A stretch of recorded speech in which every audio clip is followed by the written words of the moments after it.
What's going on, everybody? Welcome into the Blazers Uprise Postgame show. The Blazers choke in San Francisco today and lose to the Golden State Warriors 118-112. Jordan Poole drops 41.6 assists on a big night for him. Klay Thompson looks like his old self, 31 points for the Lake Oswego native, as the Blazers collapse down the stretch and get outscored 30-16 in the fourth quarter. This was a tale of two games. The first and fourth quarter sucked. The second and third quarter were good. And yeah, that was the game tonight. We'll have you covered with analysis on this post-game show. But first, this is the Blazers Uprise post-game show presented by Bet Online. Use promo code BELIEVE and you'll receive a 50% reward bonus over on Bet Online. Parlays, over-under, spreads, all sorts of fun stuff for you guys to enjoy basketball a little bit more with over there. Thank you to them for sponsoring this stream. Okay, Eric, what's up? Hey, what's up, man? This is just a tough loss tonight. Yep. This team sucks, this coach sucks, and, you know, everything sucks. Yeah, everything's over, right? Yep. So, anyway, yeah. I don't know. I'll let you. Lighting. Yeah. Your lighting's fine. I'll let you just go off about whatever you want to go off about. Well, I mean, we're shorthanded. So what does Chauncey do? He plays most of the starters 20 plus minutes in the first half, meaning if it's a close game, you know they're going to go over 40. And Ant plays 35 minutes despite going to the locker room for, you know, half a quarter. Yeah, so that it's just kind of frustrating because on one hand, you had 4 days since the last game. And so they shouldn't have been tired. But at the same time, like when you're running around the court, like playing the Warriors, they move the ball around and you have to fly around and move so much when you're out there in those minutes that I felt like tonight, especially on a night when the rookies are giving you something, like just let them play a few more minutes. And if you lose, you lose. But you know, you might gain some good development, and you maybe win this game if you leave Jabari in instead of taking him out with how many minutes it was in the fourth quarter.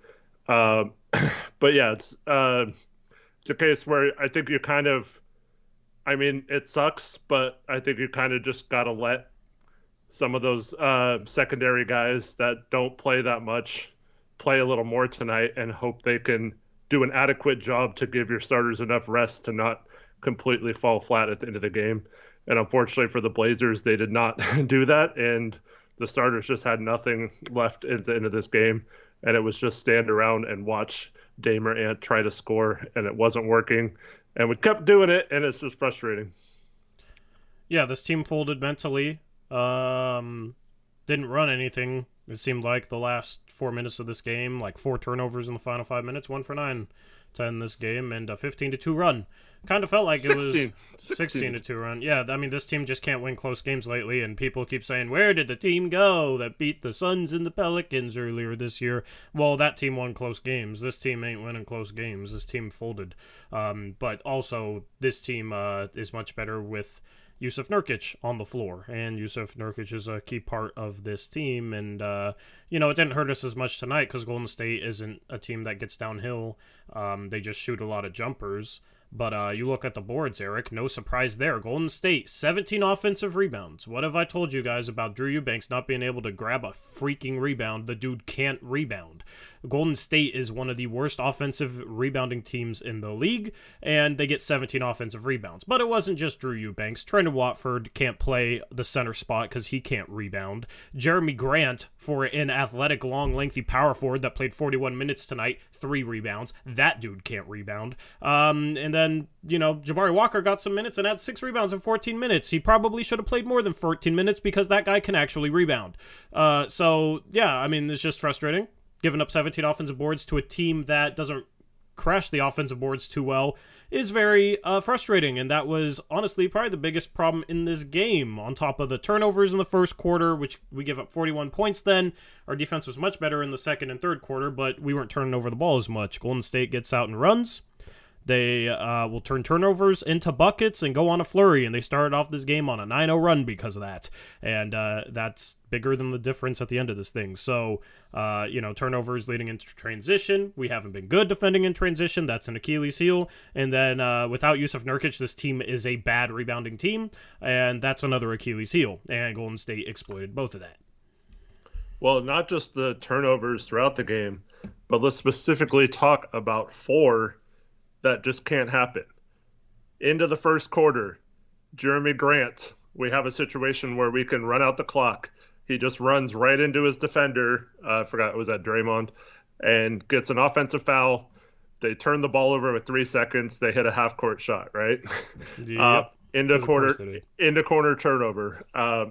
Lucky-ass shot, but it's you just can't give the team the opportunity with that time. Like, you have to make sure you take care of the ball and you shoot so they don't get a shot at one of those half-court shots.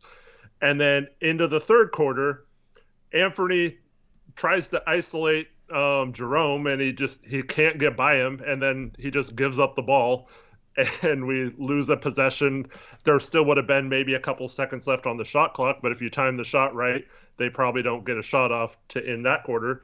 And then we see the fourth quarter, we have Dame get stripped by DiVincenzo late in the game, and then we have a 5-second out-of-bounds play after we used our last timeout with a minute and a half left.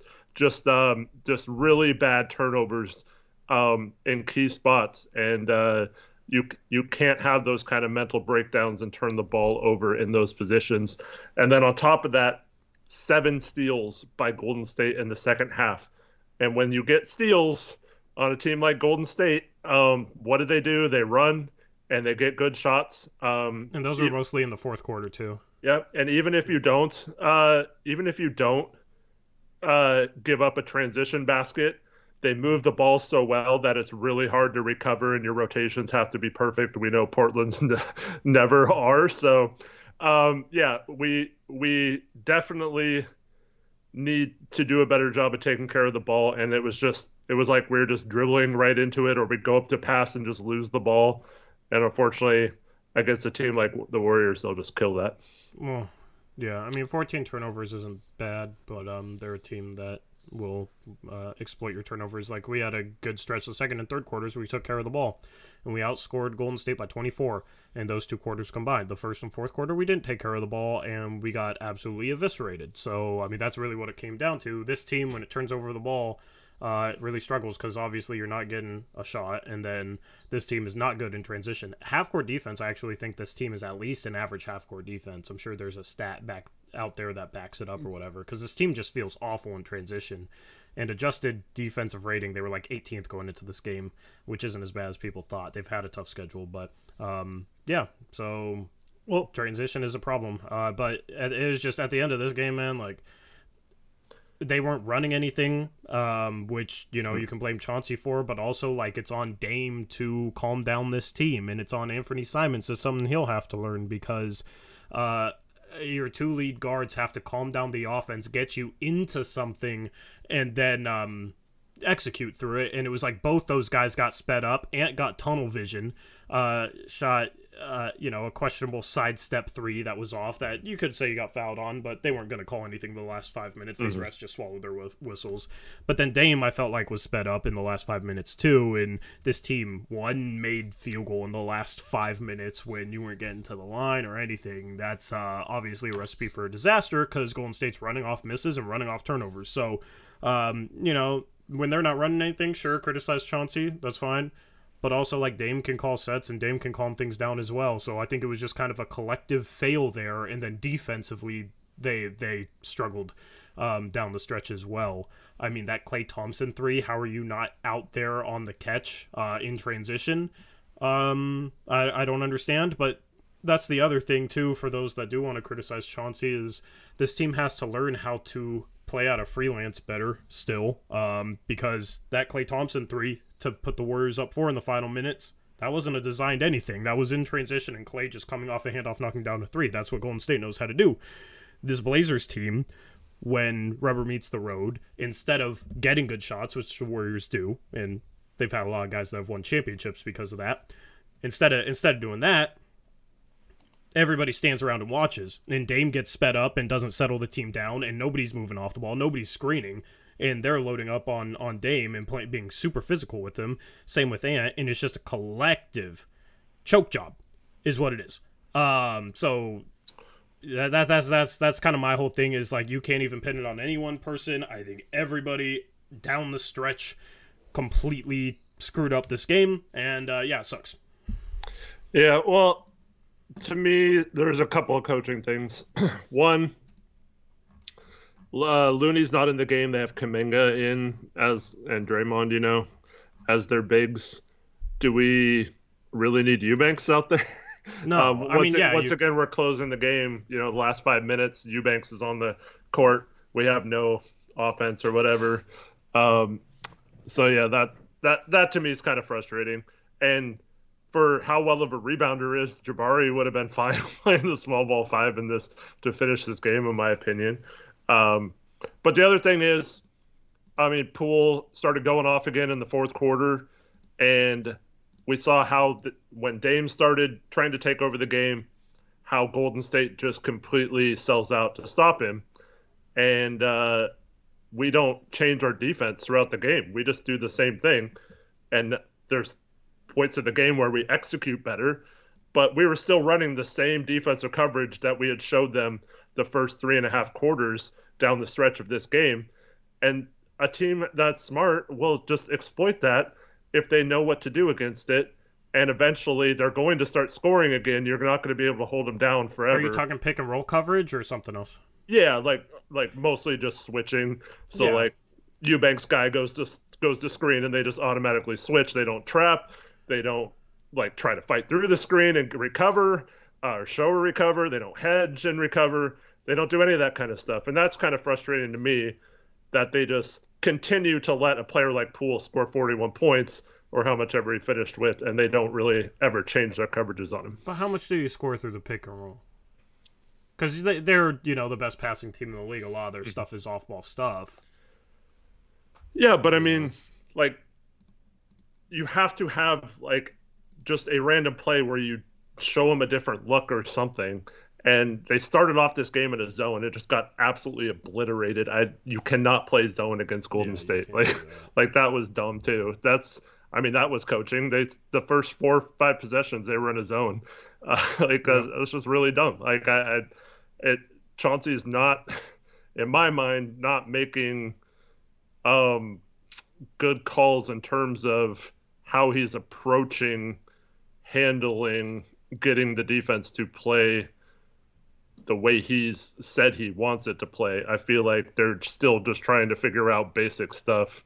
And that's important, of course, but I feel like they're not really doing enough to be able to do, because we know in the playoffs, you have to randomly blitz a screen or something and get the ball out of Dame's hands, and it works a lot against us, but we don't really try that against other teams, and it's just frustrating to me. We don't, but I just feel like with the Warriors, it's, they don't okay. rely on pick and roll much, and I don't remember Poole scoring. Honestly, I think Drew Eubanks might have defended Jordan Poole as well as anybody else in this game, because Josh Hart got cooked, Jeremy Grant got cooked. A couple of possessions, it was probably just lucky defense on Eubanks' end, when Poole lost the ball out of bounds, but... I've criticized the whole switching thing for a number of reasons, but, I will give credit where credit's due. Eubanks, there's a couple possessions he got cooked. There's a couple possessions he got a stop. There's a possession he shut him down in the paint and forced an offensive 3 seconds. So, I don't really think, I don't know. I'd have to go back and watch his buckets, but I feel like a lot of it just came in the flow of stuff and wasn't necessarily any one scheme thing to do with a pick and roll, because they don't really rely on that as much as we do, so it's easier to shut it down. But here's my thing. I've been saying this after almost every game, right? When someone goes off against us, it's not like you say the Warriors are good passing. I completely agree. But when are we going to see that, so that when we play a team that isn't necessarily the Warriors and isn't as good at passing, isn't as well coached, and we completely shut them down because we throw a different look at them in the fourth quarter like teams do against us, and we just wither every time there's pressure. And that's happened pretty much every time this season. When we've gotten pressured, we wither, right? Yeah, we don't know how to handle it. The Warriors don't wither. No, I know, but I'm saying like I'm just worried about this game. Yeah, at some point though, they need to start being able to do that in other games so that when they play really good teams in the playoffs, you're going to have to find a way to make them wither a little bit if you're going to win playoff series and compete for a championship. I don't even think it was a situation where they had to make the Warriors wither in this game. It was just they absolutely fell apart offensively. Mm-hmm. 1 for 9 and 4 turnovers. Like, it's hard to play defense when you're constantly in transition and they're constantly rebounding the ball and outletting it quickly, and you're constantly running up and down and playing as many minutes as they do. That's very true. I mean, that's another part of it, but I don't know. I get frustrated seeing the same defensive coverage to close out games over and over again. Like, eventually it'll work. I just want to see them at least try something different. Yeah, I don't know. I feel like that wasn't really the problem tonight in this late game. Shout out Blazer fan Ebby, member for 7 months, says keep up the great work. Also, what a rough game. Yes, very rough game. Thank you for being a channel member, Blazer fan Ebby. Shout out Gray Hughes investigates with a whopping $20 donut. Thank you, Gray, as always. Says great comeback and then a horrendous ending. Could have used Nurk for sure. Do they have the flu? I assume Nurk has the flu. It's a non-COVID illness. Yeah. So him and Greg Brown and Keon all sick. Yeah. Yep, but apparently the Warriors announcers think we're healthy when we had like 8 guys tonight, so their announcers suck. Thank you, Gray Hughes, for the $20 dono. Shout out M. Alam with the $5 dono. Says, it's Chauncey's fault for playing Eubanks and not Jabari or Trendon. They had Eubanks in the corner for what? Horrible loss. Thank you, M. Alam, for the $5 dono. Well, why is Drew Eubanks standing in the corner? That's on Drew. Nothing I hate more than having a big who, yeah, I know he's 2 for 3 on the season from 3. He's not a shooting big. Nothing more than I don't hate anything more than having a non-shooting big just standing in the corner, because you can completely leave them and it's like they're not worried about Drew Eubanks knocking anything down. So, yeah, sure, have somebody else in there, but also I don't think Chauncey wanted Drew Eubanks standing in the corner. Drew Eubanks hasn't done that all year. What, like, all of a sudden in this game, in the fourth quarter, Drew Eubanks decided to stand behind the three-point arc and just float. I don't think that was by design. Well, I don't know, because Watford, when, he obviously had to play the center, I watched him 10 straight possessions just stand behind the three-point line and not go in the paint once. So, but they were running out on him, and he made a 3 in this game. He's more of a shooter than Eubanks is. I guess. But he's also, here's the thing, if he's on the perimeter and he catches the ball, he's a threat to drive from there. Yeah, but like when he's the center and he's just like camping in the corner, I don't like that at all. I mean, I don't like that either, but Eubanks isn't Watford. It's not like he was setting screens. Like, at least Eubanks is usually up top because he's setting screens, but they weren't even using Watford as a screener a lot. Yeah, but Watford is better at cutting from the perimeter than Eubanks is. Like, if Eubanks starts out on the perimeter, he normally doesn't really cut, or, he's not a cutter. Well, Watford didn't cut once either, and all those Yeah, but in general, Watford's a better cutter. Watford is better attacking off the dribble, guys that run out at him, and I think he's more capable of a three-point shooter. So Eubanks and Watford isn't the same to me. Eubanks in the first half didn't sit out there, so I don't think it was game plan. I think it was the dude played 32 minutes and isn't used to playing 32 minutes, and every time we see him play heavy minutes like that, near the end of the games, he just completely floats on both ends of the floor. And he was floating around offensively. So I don't think that was by design. I mean, I don't know. I feel like if that was by design, this wouldn't be the first time we saw Eubanks float around the perimeter like this all season. You know what I mean? Like, he's played in almost every game. Mm-hmm. Like, he's just floating. Like, that's on him. He's just floating out there. He should be short corner or on the opposite block, ready for a dump-off pass, ready for a lob.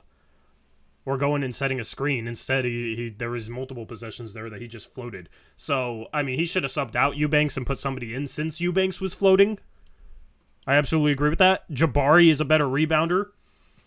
And honestly, I would have played Jabari at the small ball 5. Yeah, I would have played Jabari at the small ball 5 because his energy was nice, and he was a +5 in this game, which was a team high. But he brought it on the boards.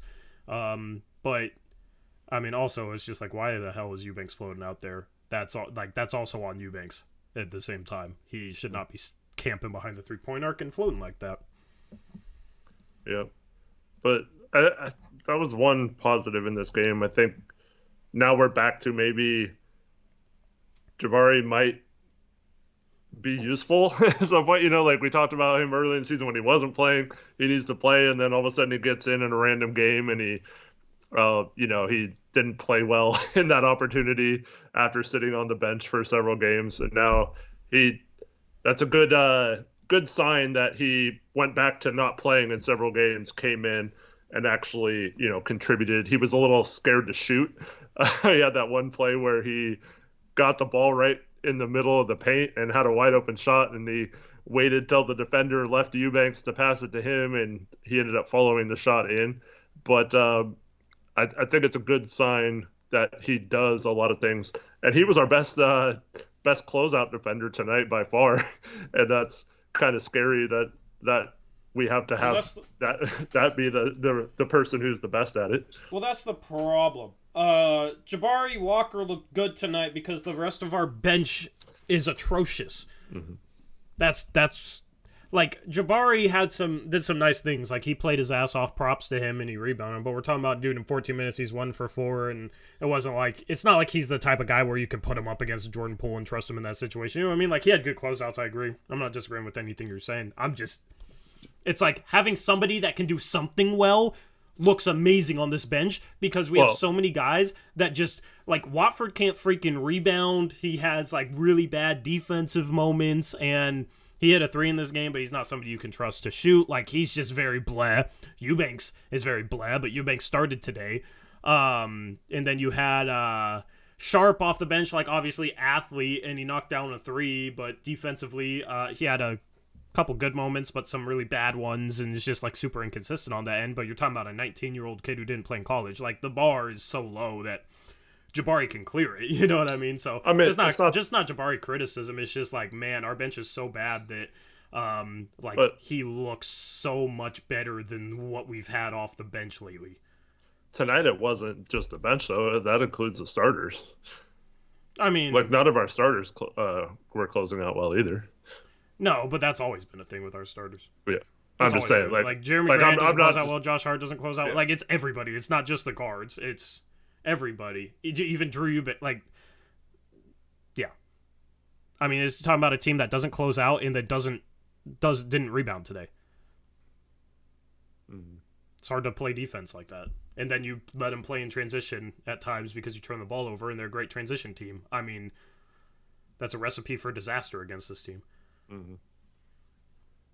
Absolutely. Guys got to man up and get a freaking rebound. Got to man up and box out, dude. Like, I'm tired of seeing guys not boxing out and people say, oh, well, nobody in the NBA boxes out. Well, we should be the one team that boxes out then because it gives us a better chance to win freaking basketball games, and that's what I care about. And that's what they should care about. Do the little things. Do the easy things. Instead of having to jump up in traffic and maybe getting hit to the ground, why don't you just box out so you get an easy rebound and don't end up on the floor? But there was a play where I think they got 4 offensive rebounds on one possession. But like Watford on the 4th one had good position on Looney, and still Looney was able to reach over him and tip the ball and grab it. It's like, oh man, yeah, it's frustrating. But like we did a good job on the offensive boards too, so I guess you could say that's kind of a wash tonight, especially considering I think we finished a lot more possessions off offensive rebounds than they did. The Blazers on the season have been a much better offensive rebounding team than them. That needed to be an advantage for us tonight. Yeah, but like if you look at second chance points and stuff, I think we dominated them in that category. I can look. I'm pretty sure we had a lot of second chance points.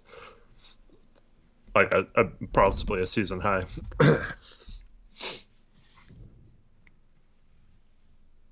I mean, maybe, but that's what you got to do against a team that isn't strong rebounding. I don't know. So props, but you got to control the defensive glass. Offensive glass, great. Defensive glass, you got to be better. Yep. I'm looking for second chance points because I'm curious, but I don't know where to find them because it's not on ESPN. Oh, it's not. Nope. Somebody in chat, give me second chance points if you can. That would be greatly appreciated.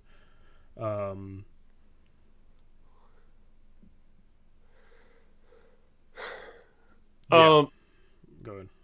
so yeah, people are asking why we're not talking about this Aurelio. I don't know. Did you think that Jordan Poole did anything wrong on that Anthony No, when he got hurt? no, I think their feet just got caught up. I mean, no. Poole is out. There's no way he would like. Yeah, no. Go ahead. Yeah, he could have known because he was going the other way, looking the other way. Yeah.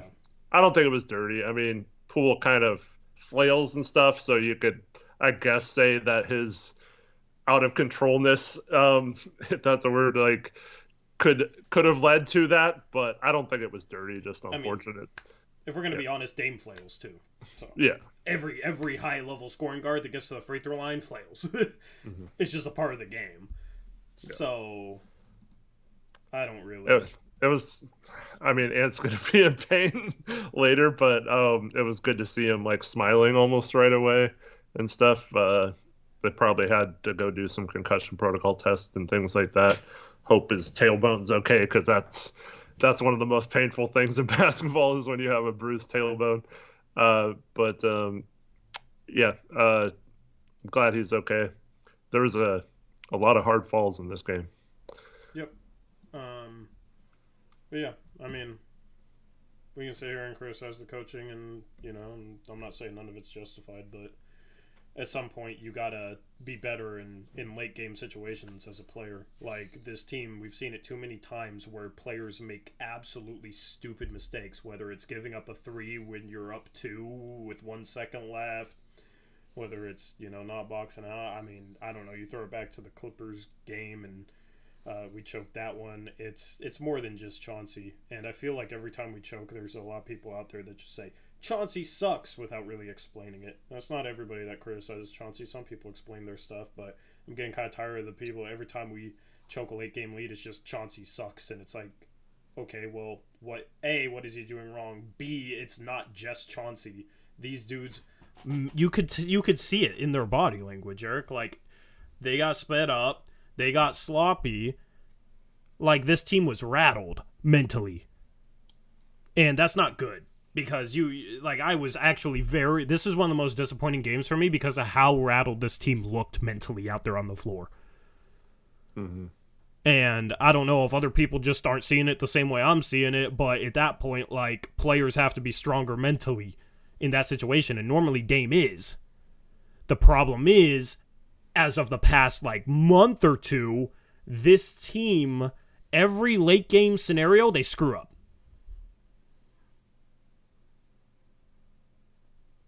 Some of it is Chauncey has to put them in better situations. Some of it is these players just got to be better in late game situations because this is becoming a theme at this point.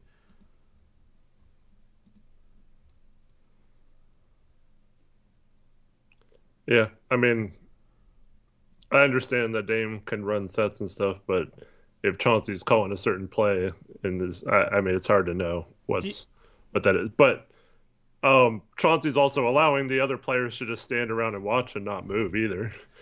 Do you not have any problem with the way the players themselves responded late in this game? I absolutely do, but I'm not gonna let Chauncey off the hook. I know you won't let Chauncey off the hook. Trust me. Unlike what you just said, I've given you multiple examples of why I'm frustrated with the coaching. And I'm not disagreeing with any of them. I just wonder at some point... You're getting frustrated with everything I say. I'm just wondering when you're going to criticize these guys because they mentally folded. I mean, they did. I mean, what are you supposed to say? No one moved. They played ISO ball. They played hero ball. They played crap defense. I said all that already. Yeah, I just feel like it always comes back to the coaching. These players also got to be better. I'm not disagreeing with you with anything, but these players got to be better in late game situations. Yeah, but I mean, the coach burns his timeout with 1:30 left too. I don't know. It's just all the above, I feel like no one's good. The coach is bad in late game situations. The players are bad.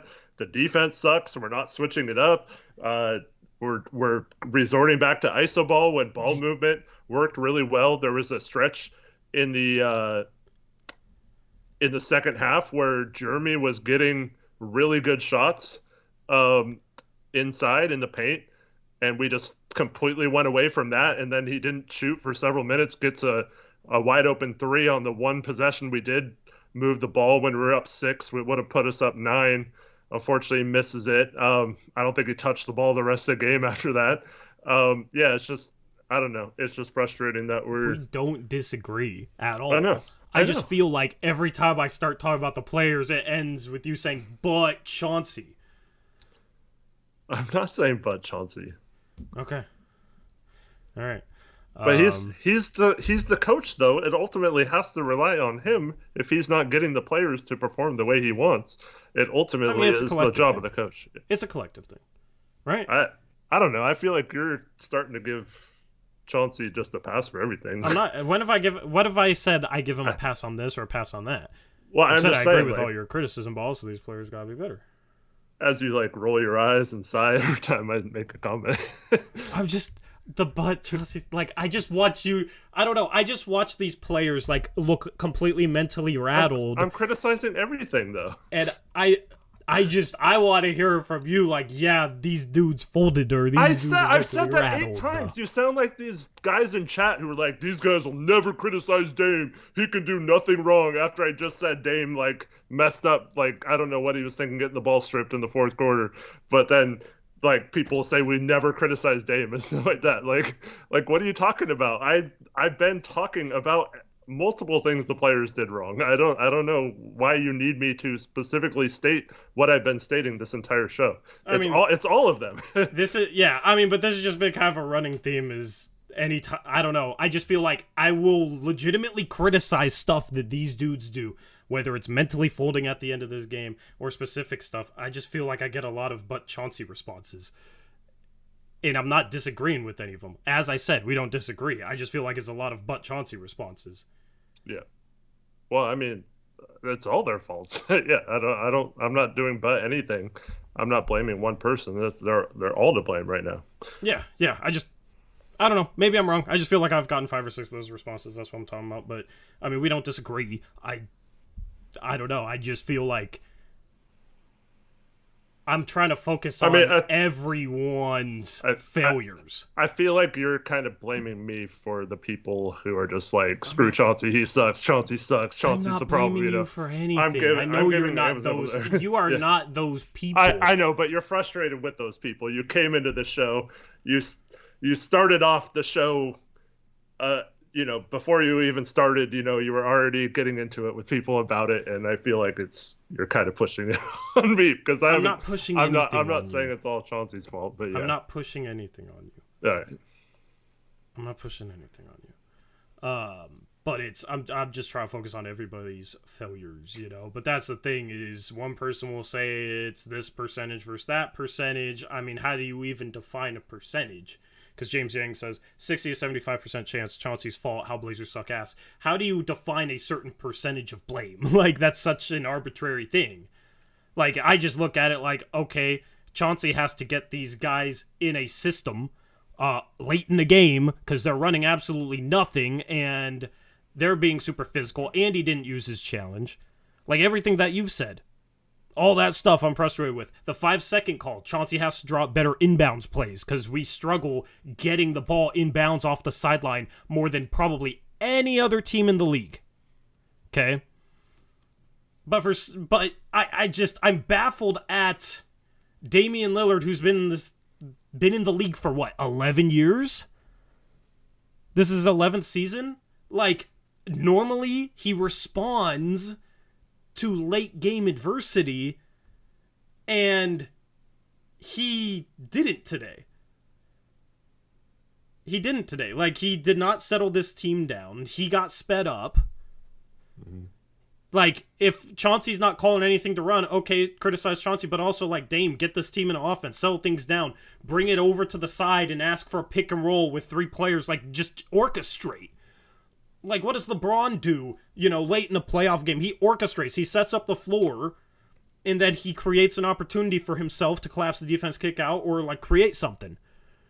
And Dame, it was just like, I'm going to drive into a guy and throw the ball up in the air, flailing to try and draw a foul. Mm-hmm. And it's not going to get called because they weren't calling anything. Like, that's the point in time where it's like you got to adjust to, they're not calling anything in these final 5 minutes. The game has gotten really physical, and they're not calling it. You're not going to get that call. He was lucky to get that ball back. Like, I'm frustrated with kind of the way Dame responded. Then Ant, just ISO ball, like BS, that little sidestep jumper. I mean, if he hit it, I'm sitting here saying, oh, look at, great shot, Ant, but we got to get better shots than that. And Ant, I'm hoping, like, I give Ant more of a pass because he's still young, because he's 23. He doesn't have the experience that Dame has, and he's not the main guy, the leader, the guy who's, like, more of the point guard, even though they both can play on or off the ball, right? So I give Ant a little bit of a pass, but Ant's going to have to learn to, like, settle down the team in those situations long term. And make sure the team gets good shots or orchestrate the floor as a lead guard once he becomes that. So the fact that we have two guys that I think could be capable of doing that and neither one of them settle down the team, that's where a lot of my frustration comes from. But Chauncey has to do better in that situation. But that's where I just think it's collectively. And that's a collective issue, a collective failure. And it's funny because everything that I'm saying right now, I'm looking back through chat. There's this dude in chat says, Eric, you guys, meaning me and you, do not hold Dame accountable. You have said numerous times he has a lifetime pass. Never trade him. He can do no wrong. That is ridiculous. And then he says, just waiting to be blocked because I disagree with Tori and Eric. Let people disagree. You're agreeing with me. I'm criticizing him right freaking now. Okay. This shows that you are on some BS with that stuff because people make that criticism. And I've done it before and I'm doing it right now. One, you are absolutely making stuff up, Steve Blakeburner. Just freaking stop. Two, we have never once blocked someone for having a basketball opinion and being different than our opinion. So that is a flat out lie and is slander, and I will not allow that. If you keep it up, you will get blocked because you're going on about we're going to block you for not having an opinion when you're being a jerk and making stuff up. We literally said that Dame has a lifetime pass as a Portland Trailblazers. As a member of the Portland Trailblazers, if he wants to be in Portland on this team, I will never entertain trading Damian Lillard to another team.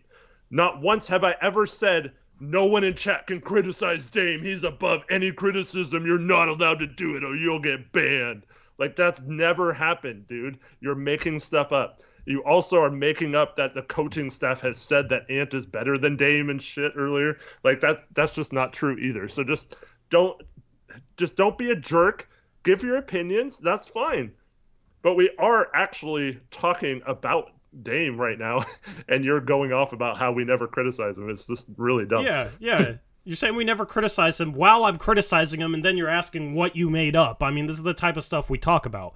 But this is just a one-game thing with Dame, and you could probably pin it on, a couple games in the past month or two. I'm just used to Dame stepping up in late games, and he hasn't really stepped up and calmed down this team in late game situations lately. And it's just like, I think it's just a blip in the radar. I'm not like worried like, oh, Dame lost his clutch scene or anything like that.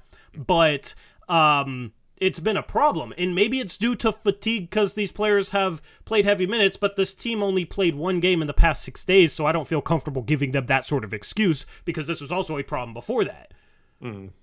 Well, I mean, he only had 3 turnovers tonight, Dame did. But like you mentioned, there's plays where he's sloppy. He got lucky to keep the ball. But, like, he's been very sloppy with the ball this year at times. And it is kind of frustrating. He just, like, throws a bad cross-court pass that he telegraphs right to a player, just loses the ball randomly. Not just him, too. Like I said, Ant did that at the end of the third quarter as well. It's just kind of frustrating that our guards are turning the ball over a lot. And like you said, we only had 14 turnovers, but it's just like the type of turnovers they are. We had 7 near the end of the third quarter. Yeah, so 9. That's why we had a lead. In the last 15 minutes or so. Yeah.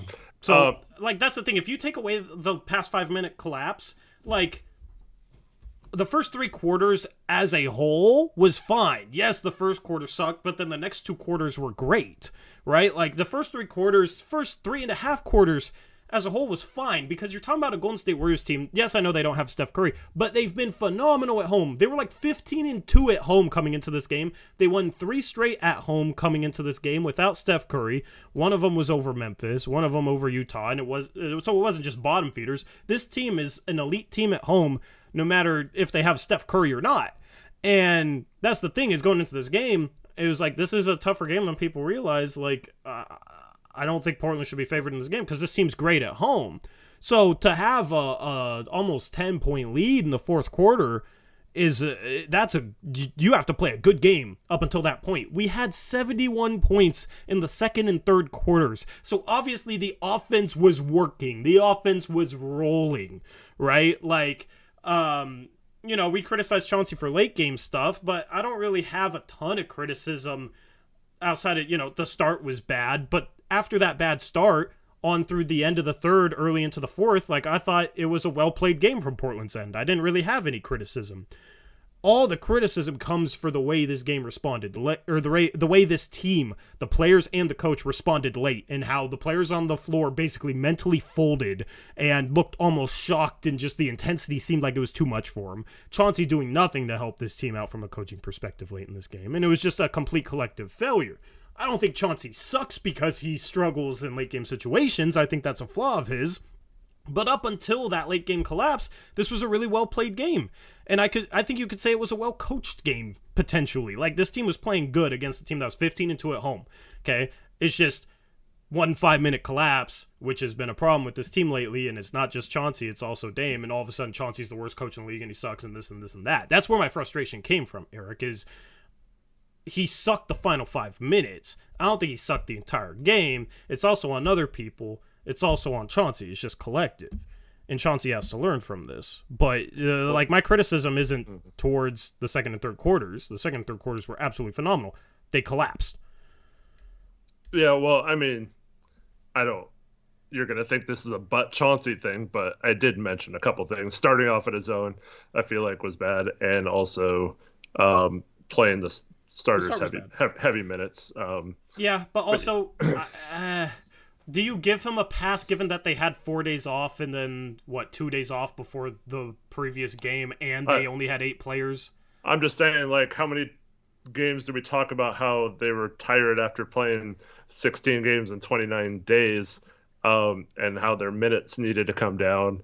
And I mean, I don't like him giving them that excuse. Yeah, I don't like him giving them that excuse. Yeah. I don't think they folded because they played 41, 42 minutes. They've had 3 days off a game. They had 2 days off, then they had a game, then they had 3 days off, then they played tonight, and now they have 2 days off after this. Like, if you can't handle playing 41, 42 minutes in this sort of situation, you completely collapse like that, how are you going to play in the playoffs? Because that's how many minutes starters play in the playoffs. Yeah, I don't know. You can say that led to, well, part of it is you have to expend a lot more energy when you do. And when you look at the other team, Poole played 36 minutes, Thompson 37, but Draymond plays 33, DiVincenzo 34. It was 6 less minutes for everyone than some of our players. So I think the problem is we've seen too many times how playing that many minutes does lead to some of these late game breakdowns if you're tired. I agree they probably shouldn't have been tired in this one, but I don't know. It's just the flow of the game is a lot different against Golden State. It's not just the minutes played, it's like the amount of running around from side to side and like just the movement you have to make to do rotations and close out on every possession and stuff like that. I feel like that's a problem when you play certain teams. So it's not necessarily the minutes, it's just how taxing this game is. And you mentioned how we were scoring a lot, but a lot of those were either like fighting for offensive rebounds or taking really tough drives and making shots and stuff like that. So I think I don't know, that just all adds up to not being as crisp or as locked in at the end. And of course they need to be better locked in at the end if like you said, if they're gonna start competing for more important games in the future. But yeah, like you mean like is crisp and locked in mentally?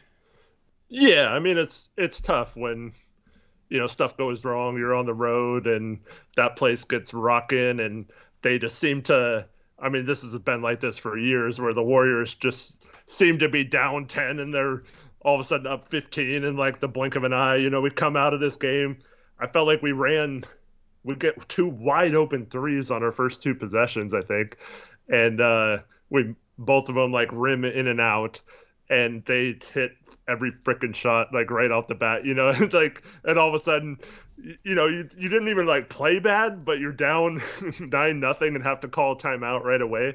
It's just like some of that stuff just like it's frustrating, and then you have to expend all that energy coming back from 18 points throughout the game on top of that. It's just hard to keep that up, not through the comeback, and then keep that mental focus on top of playing 40 plus minutes and maintain your lead or like be perfect in the clutch. It needs to be better for sure. It's going to be tough until they get a better bench to where, or have at least a healthy team to where in the regular season, at least, we're not taxing them as much. Yeah.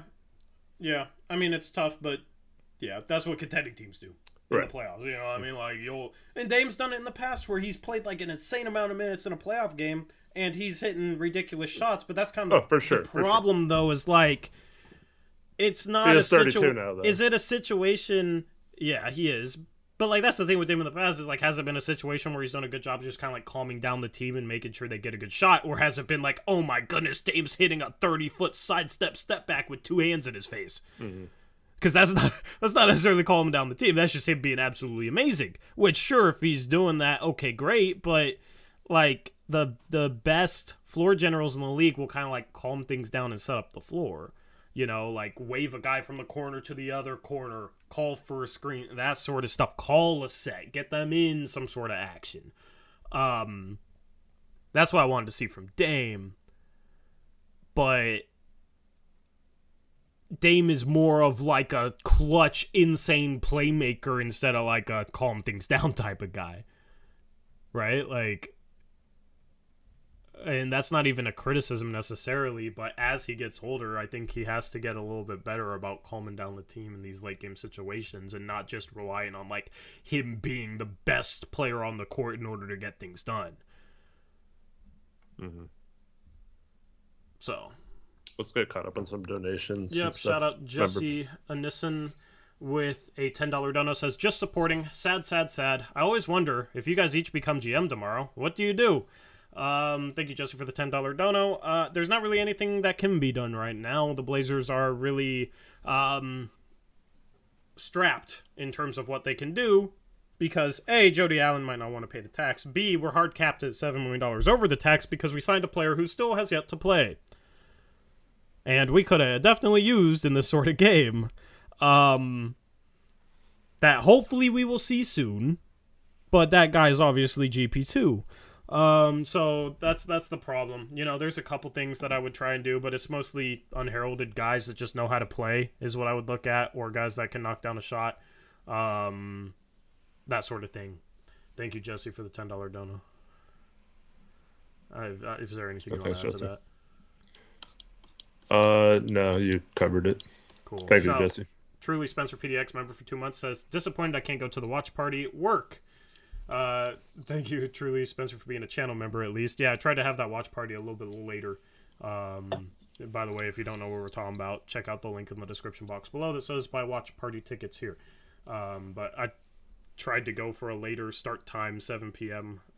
For that reason, hoping more people would be off. It's harder to do it on the weekends with the venue, so just sucks that you can't go. Would be cool to meet you. Shout out to Oscar, member for 11 months, says, I have TV for the TB.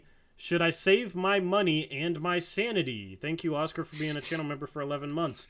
Let me, you're a channel member, and that's a member message, so I'm trying not to be mean at all, but, like, I see too many people be like, I can't watch this team. I'm not watching this team anymore. I'm not watching this team until March, or I'm not watching...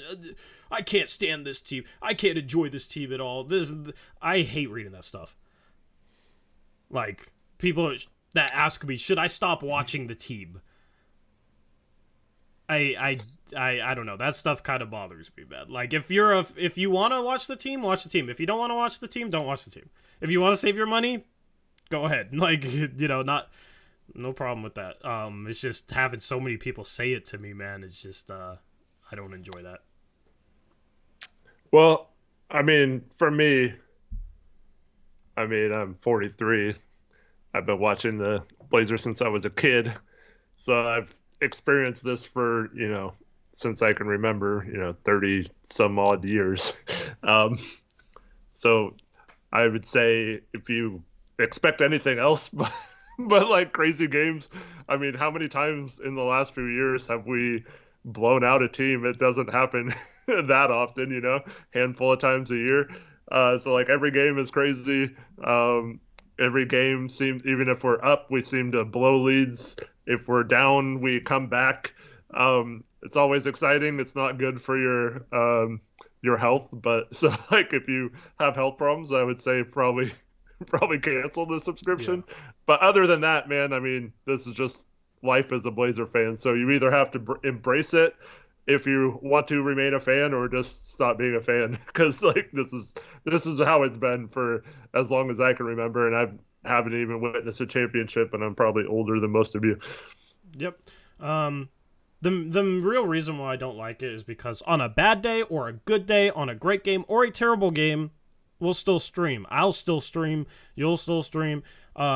During this past off season, if I was, I did daily uploads pretty consistently for like 2 months, and even if I was having a bad day or didn't feel like recording, didn't feel like doing it, or weren't happy with the team, whether it was after we lost the Pelicans pick or after the draft lottery, still was out there making content for you guys. So then to hear some of you guys say that, ask me if you should even pay attention to the team, when that also means like, should you even pay attention to what I do, like that's not the most fun thing to hear. Well, maybe he'd still tune into because we're entertaining. Yeah, I mean, if that's the deal, sure, I'll take that deal, but that's just where I come from, because I can't afford to get as down as some of you guys are on this team, because it would absolutely destroy me mentally. Like, I'm a big Blazer fan too. I get it. I get frustrated too. I can't allow myself, I have to battle with myself to not get completely destroyed mentally with this team. And I'm in it with you guys, and I'm still here. So that's just how I look at it. Shout out to Josh Sargent with a $5 donor. Says, what is the chance of Klay Thompson trade? Am I falling for fake news? The chances are extremely low to non-existent. Somewhere in there. Would you agree? What was that? Sorry. Chance of a Klay Thompson trade. Oh yeah, 0% chance of a Klay Thompson trade. Um, that report that came out was about when his contract was over, which is 2024. That I certainly wouldn't rule out as a possibility. Him moving on from Golden State, they might want to move on from him by then. 2 years from now, when he's already starting to show a little bit of age and has been injured several times. I mean, I don't know how useful he'd be in 2 years, but I mean, certainly if you could sign him for like the MLE or something in 2 years, I don't think that's that bad of a problem. He'll be able to shoot till he's old, I think. But yeah, I think that's more of a 2 years down the road thing. Yep. Shout out to Brady Sieg. What's up, Brady? With the $2 donor, says, honest opinion, do you guys like Dame and Ant pairing? Thank you, Brady, for the $2 dono. I think the pairing's fine. I just think they have to be better in late game situations, especially offensively, because that's supposed to be their forte. But what did they do down the stretch offensively in this game? And how did their struggles offensively lead to some success offensively for Golden State out in transition? So that's kind of where it starts and ends with me in regards to this specific game. I think the pairing's fine. I think defensively both guys have gotten better. That's really the one question, right? Because they can play off each other offensively. Yeah, I think. Well, Chat was talking a lot about it, like in terms of not being able to work out long term with both of them. I Like mean, I seems don't to really be the understand narrative. the reason for that. Yeah. For me, you have two elite playmakers. Both of them can shoot off ball, play off each other. Both are elite catch and shooters. Both can create off the dribble. Ant's only like he looked magnificent at times in this game at it. And I think they can play together on for sure on the offensive end. And you need players who can make plays like that in the playoffs when it matters. And the more guys you have that you can count on to get baskets or to kick out to, and you can rely on them to hit threes or whatever. That's just positive. I still think the problems defensively are magnified because, I mean, Josh Hart, let's just say it, for how hard he's playing, how good of a rebounder he is and all that, his defense has not been good the last few weeks, and especially off ball. And he's definitely got to get that back together on that end. Jeremy Grant's been fine, but I still feel like we're using him improperly. We had him on Poole a lot this game, and he just gets screened, and then we have to switch. So I still don't like that. And then, like, tonight, we have no real, person who can make up for the mistakes on the perimeter because, Yusuf Nurkic isn't playing. But normally, I would say, I mean, it's really hard to pinpoint them as the problem when we still do not have a legit point of attack defender, nor have we had that really in the Dame and CJ era. I guess early on you could maybe say Mo Harkless was. Aminu was, pretty good at it in at least the first couple of years he was here, but not like a super duper lockdown defender, we haven't had any of that, and every good team has at least one elite defender to help offset some of their offensive players like Steph Curry or whatever, and Poole. Like, those guys are offset by having elite defenders at other positions. And so you have to have a way for and Dame to just play neutral level defense, which I feel like they have been for the most part. And I feel like it's especially our forwards' jobs, if it's going to work, for them to be our defensive stoppers. And unfortunately, they just haven't played the best defense this year. Yep. Shout out to. But I still like the pairing long term. I think it can work. Yeah. We've seen at times they look really good. Yeah. I'm not worried about this pairing, man. There's a lot of other issues to worry about. If you fix some of the other issues and then that pairing presents obvious issues that you can point to, then sure, criticize it. But I mean, there's been games in the past couple of weeks where I feel like the backcourt's been just as good defensively as our forwards. So anyway, had to make a ban for somebody making up more stuff and just being a complete asshole. But we still let DJ Vega come around here, so we are pretty loose with the ban hammer. Shout out Antonio with the $2 dono, says purely hypothetical, Quinn Snyder or Udoka. I don't really want Ime Udoka for the stuff that went down in Boston. Boston didn't want him either, and Brooklyn was about to hire him and got backlash, and I think it was deserved. I don't want Ime Udoka as the coach for this team. Quinn Snyder is a solid coach in my opinion, but he could never get Utah over the top. But how much of that was roster construction? How much of that was his fault? I don't know. But yeah, I mean, Chauncey ain't going anywhere. Chauncey's not getting fired this season. Like, we didn't even discuss really coaching replacements for Stotts in seasons we knew he wasn't going to get fired. So, not going to do it for Chauncey, especially because I think he's better and because he ain't getting fired or anything. But thank you, Antonio, for the $2 dono. He did say purely hypothetical, so it wasn't necessarily for the Blazers, but I would take Snyder. Yeah. Any other team, including the Blazers, I'm not touching Ime, just for the reasons you mentioned. And, but for Quinn Snyder, I think he deserves another shot. Now, he did get kind of comfortable, like a lot of coaches do. You see that a lot. You have some success. You think your system works. You don't really adapt much. That's why someone like Popovich had a really long window for a championship. In addition to having good players, he went from having like a slow it down offense at one point to like one of the quicker paced offenses in the league at another point into the 2014, 2015 runs they had. And Um, so yeah, I would give Quinn Snyder another shot and hope that he learned that there were certain things that he couldn't do, and maybe the Gobert Mitchell thing was just so bad it was out of his control. It seems like those guys, no matter how many times they tried to say they didn't hate each other, it does seem like they're making a lot of comments about how much they hated being in Utah and stuff. So yeah, I think that was a problem. Yep. Shout out Jesse Anissen. Am I saying your last name right? Let me know in chat. But thank you for becoming an all-star level channel member. Appreciate it, Jesse. I do want to be able to say your last name right, so let me know if I got it wrong, and I will try and remember. But thank you for becoming a channel member. Shout out Connor with the $20 dono. Says, guys like Eric have experienced much worse than this. At the end of the day, we're still a game above 500. Thank you, Connor, for the $20 dono. Yeah, I mean, we're in the thick of things, but this season's going to go in regards to how this team responds. Like, that's how the season's going to go. You know, if this team, like, figures this stuff out, I mean, if they were executing in late games, we'd have a much better record right now, and we'd be talking about how this team's battling for home court advantage.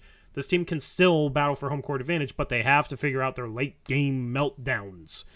If they figure that out, then it could be a successful season. If they don't, then it might not be. Also, they need a better bench. So it's still, you know, this season could go one way or the other. It could be a disaster. It could be a really good season still. I mean, this team wasn't that great in 2018, 2019, and that was coming off a year that they got swept in the first round, and then they made the Western Conference Finals after winning like 13 in a row later on in the season. So there's too many people, I believe, that are acting like this season is definitively one thing or the other. Nobody knows, in my opinion, and you got to use these games to figure out where this team needs to be better, what it needs to work on, where the roster is struggling, where the roster needs to be upgraded, and that sort of stuff. So thank you, Connor, for the $20 dono. I mean, if we're a baby or a toddler or whatever in the 99-2000 meltdown, but, you know, if you were slightly older than that and remember that game, I mean, no meltdown will ever hurt as bad as losing a 15-point fourth quarter lead in Game 7 of the Western Conference Finals. So everything else just like pales in comparison to that, right? Yeah. We're all caught up. All right, cool. I mean, I'm just putting it in perspective. Like, if you watched that meltdown live, I mean, that was like one of my lowest points of my life. Yeah. I didn't get to experience it because I was too young, so I can't even relate. Yeah, Connor can call me old all he wants. I don't care. It doesn't bother me. I am old. Chat, can y'all stop insulting each other, please? Like, I don't even care if I fully agree with your point or not. Just can we not? That's a rule. That's a chat rule. Please don't be like personally insulting people or calling people names. I'd greatly appreciate it. That's that video with Shaq and Kobe where it's like whenever someone's like, this duo is like gonna be like Shaq and Kobe, and they play that video, you know, that hurts every time because it's like it's so appropriate because you know they were dominant and won 3 straight titles, but like that was their first one. We could have maybe prevented that, you know. Maybe they break up Shaq and Kobe and they never get one, stuff like that. Like, so watching that video every time just brings up that fourth quarter. It's painful. Yep. Anyway.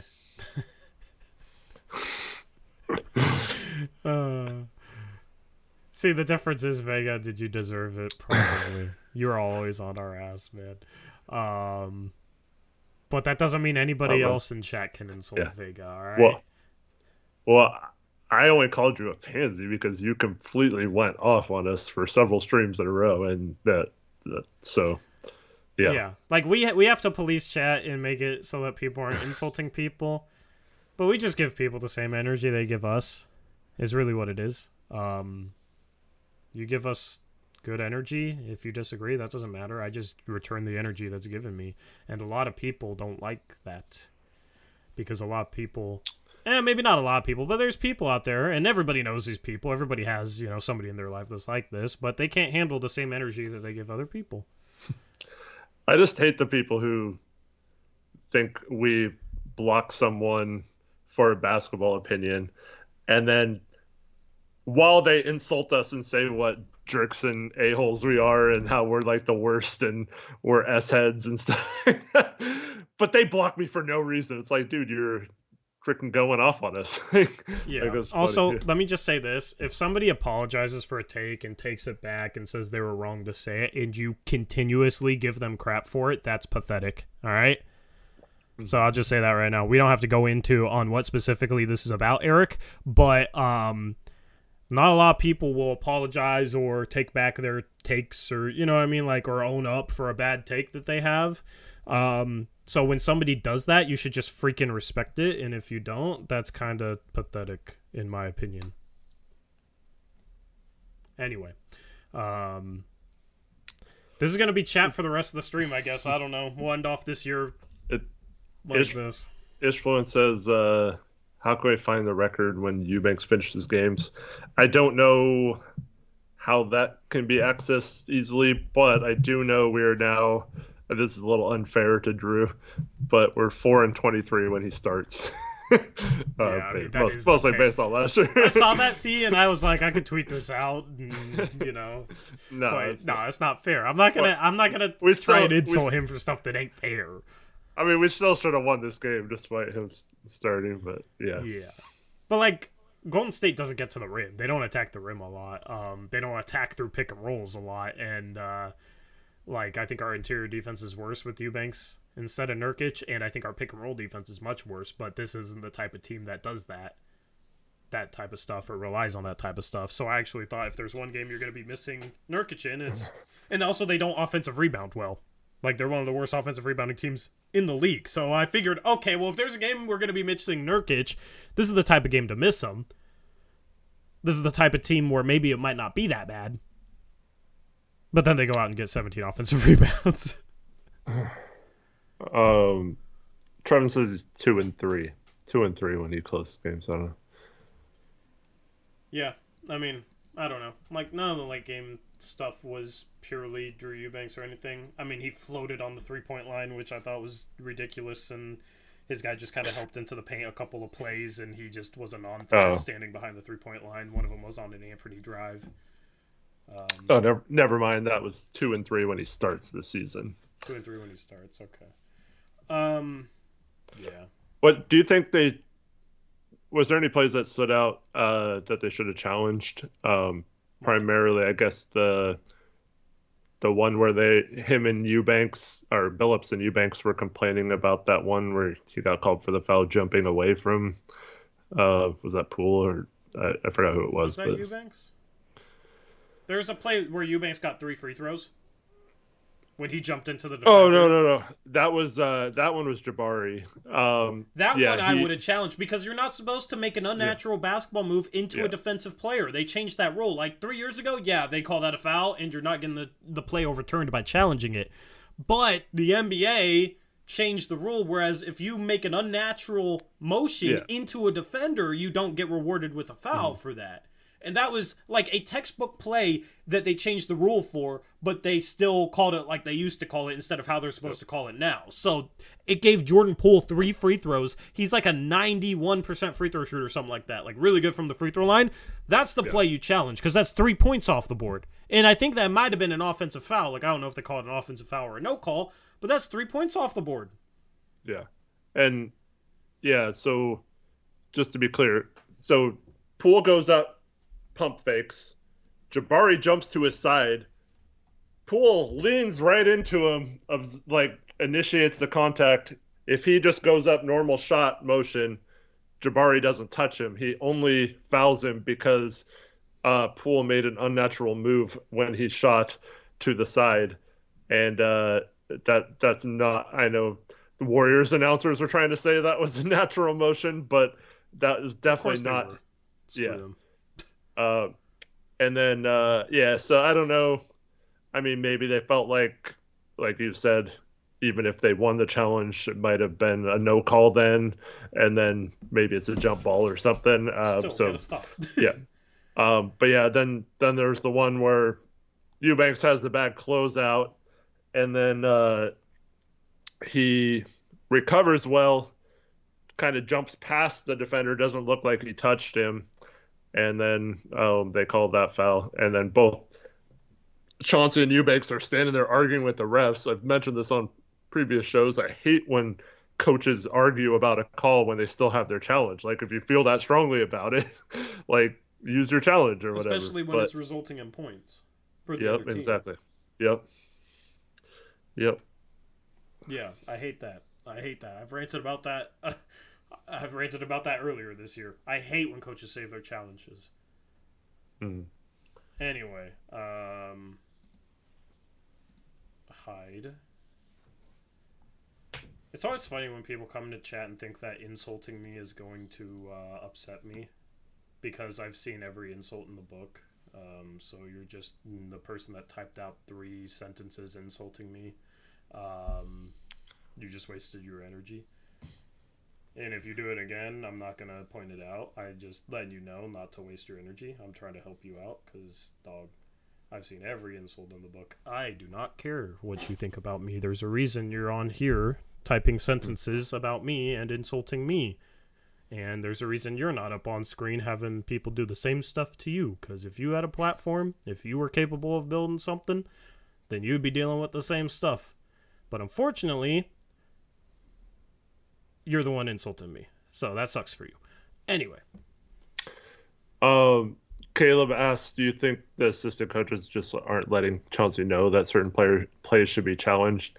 So I guess they have a certain person who's supposed to watch the replay as quickly as possible and let Chauncey know if it's borderline, if it's for sure the other way, if it's for sure not something he challenges. So that is maybe on, that person, but Chauncey's also stated multiple times that he doesn't like to use them unless it's like an obvious one or a late game situation. But then, like I said, he calls his timeout with a minute and a half left, his last timeout. So we couldn't even have challenged a play. And if it did come down to a challengeable play and we lost because we didn't have a timeout and couldn't challenge anyway, that would have been really frustrating.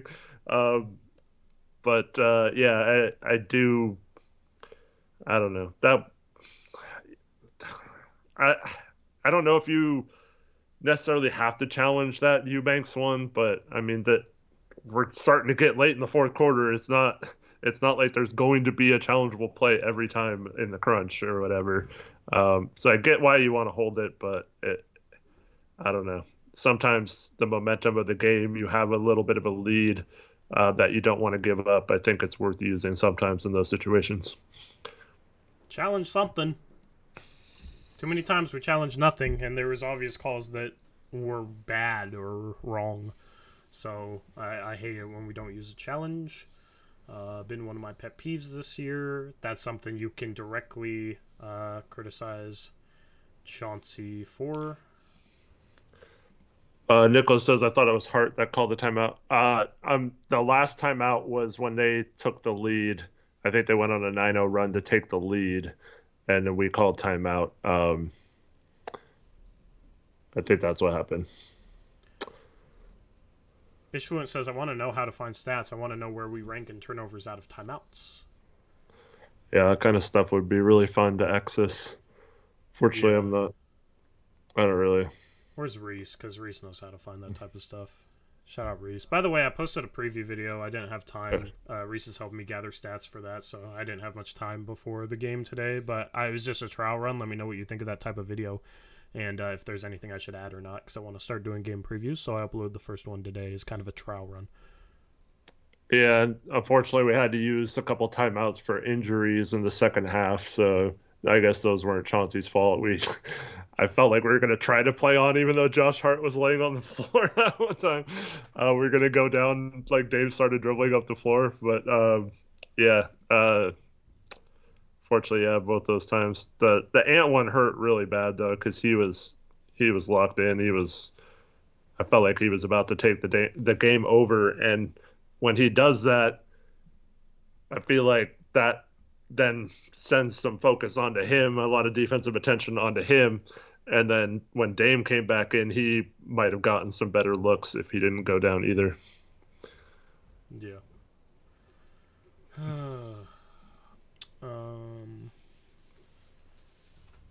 This short size. Go ahead.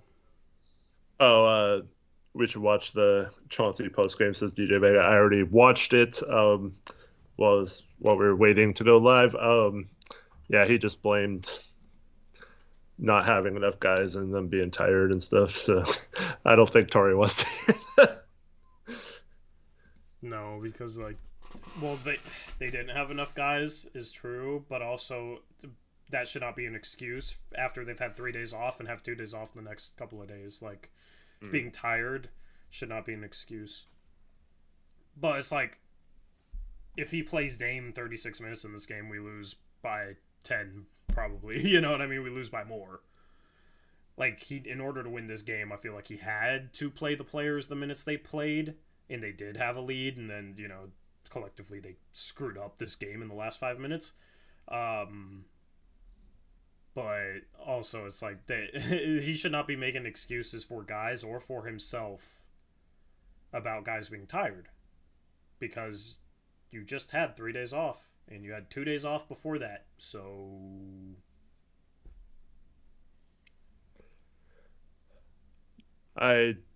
This sounds right, but James Yang says Dubs played 4 games in 6 nights. This is their 4th game in 6 nights.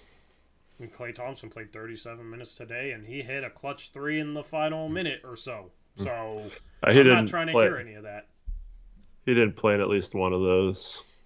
Still, I don't care. Stop using it as an excuse, man. That's where I'm at. After 3 days off, it's not an excuse. They didn't have to expend the energy coming down from 18 either. Yeah. That was the frustrating thing, to get off to the bad start and then, having to work so hard to get back in. Yeah. Still, though, basically, sometimes there's games where maybe late you're a little rough and you can say, oh, well, it's due to this circumstance or that circumstance. That's why we were a little off in the final 5 minutes. But there comes a certain point where you screw things up so impressively that there is no excuse in the book other than, yeah, we screwed this up. There's no excuse. It was an unacceptable way to end the game. This was one of those games where they screwed things up so royally bad that there is no excuse for any of it. 1 for 9 and 4 turnovers the last, 13 offensive possessions, the last 5 minutes or whatever. I don't know how you do worse than that, other than going 0 for 9. Like, I'd rather get the team go 0 for 13 than 1 for 9 and 4 turnovers because Golden State was scoring off those turnovers. Like, that's how bad that was. It was absolutely horrific. It was as bad as you could choke a game. And this team did the same thing earlier in the year against the Los Angeles Clippers, where they choked a game much in the same way, where they absolutely collapsed. And you could say they don't have Dame, they don't have this, they don't have that. You can't make excuses for that. That's unacceptable. So I'm not trying to hear Chauncey say, well, the guys were tired and, it's tough when the guys are, they had 3 days off, but they played 42 minutes because I played them 42 minutes. So what do you expect them to do? But what do you expect me to do? Because we only had 8 guys. I'm not trying to hear that. That's pretty much exactly what he said. No. Like, Did that change your mind about the coaching? No, like I knew that's what he was going to say. Like, yeah. I know that's what he's going to say, man. Like, I let you criticize the coaching because I know you'll cover everything. Yeah. And then I criticize the players, and then I'm like, you should be criticizing the coach, or you should be criticizing the players more. And then you're like, well, you should be criticizing the coaching more. And then we argue about it. We don't actually disagree about a single thing. Ishlan asks, would you be happy if before the season started you were told 18 and 17 heading into 2023? I'd have been meh. I mean, but we were talking about this team is going to be 8th or 9th, and look at the preseason, we're going to suck again. I mean, just take it, bro. Like, people have been It's funny because in the past I've been labeled as the guy who's super negative, but there's people out there that are frustrated and have been frustrated since the end of preseason that I haven't been more negative. I was fine after preseason. Everybody thought we were going to be like a 35-win team. Yeah, I would say... Not everybody, but some people, yeah. I would say before the season started, I would take 18 and 17 at this point. I mean, obviously I would hope they would do better, but... With the injuries, you would have absolutely taken it, right? Yeah. But I think in terms of like seeing how good Grant was and how well he fit in, how much he like fit in on offense instead of, being the Detroit Grant where, he was the man or whatever. But like I felt like he complemented our offense really well. And of course, if you told me he was shooting 45% from three or whatever he's shooting, I don't know what it'll be after tonight. But if you told me those things and I saw like a little bit of it, and then Josh Hart's playing well. If you told me Sharp would get off to a good start, I think the expectations definitely should have changed after the 10-4 start or whatever. Well, they did. They did. That's why people are so down right now. Mm-hmm. If you flip the 10-4 start and since then, if you flip that where we struggled and we're like 4-10 to start the season, then went on a run, people would be a lot more positive right now. People would be like, "We're figuring it out. Right. Here we go." So that's why my whole thing is the past doesn't have to define the future. You can learn from the past. You can change things in the future. I mean, look at the Celtics last year. The first half of the season, they were not even a playoff team. They were 500. And then the second half of the season, they were the best team in the East and almost won the finals.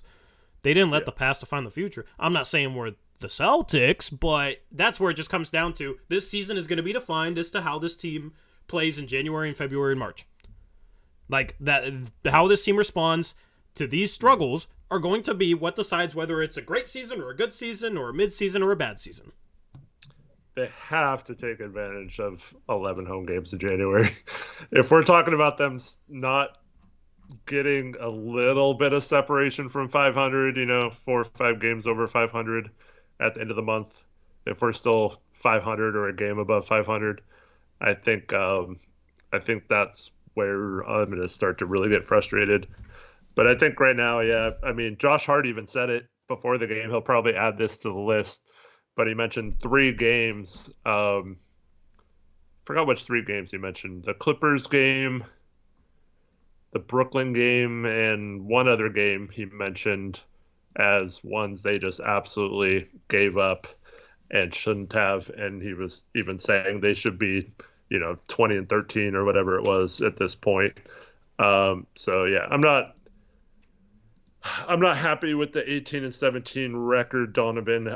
We're just talking about like looking at the schedule and the way this team was shaping, through preseason and stuff like that. So, But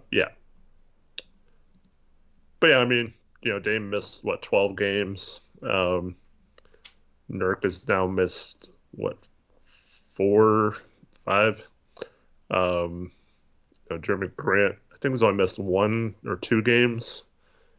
Yeah, missed a couple games. Yeah, this team has talent. Mm-hmm. This was almost a game where like the bench played well enough where it wasn't just the starters carrying and the bench screwing it up. Like the bench, you make the argument that the bench group mixed in with a couple of starters because they always had 2 starters on the court. They only played 8 people, but and maybe that's part of the reason why the bench was fine. But the bench was fine today. So that's the thing is we need more help off the bench because that's been the problem in previous games. In each game, it's a little something different, which means that they're just inconsistently doing certain things. Like some games they'll do one thing, but they'll struggle elsewhere. Another game they'll be fine in that area and struggling somewhere else.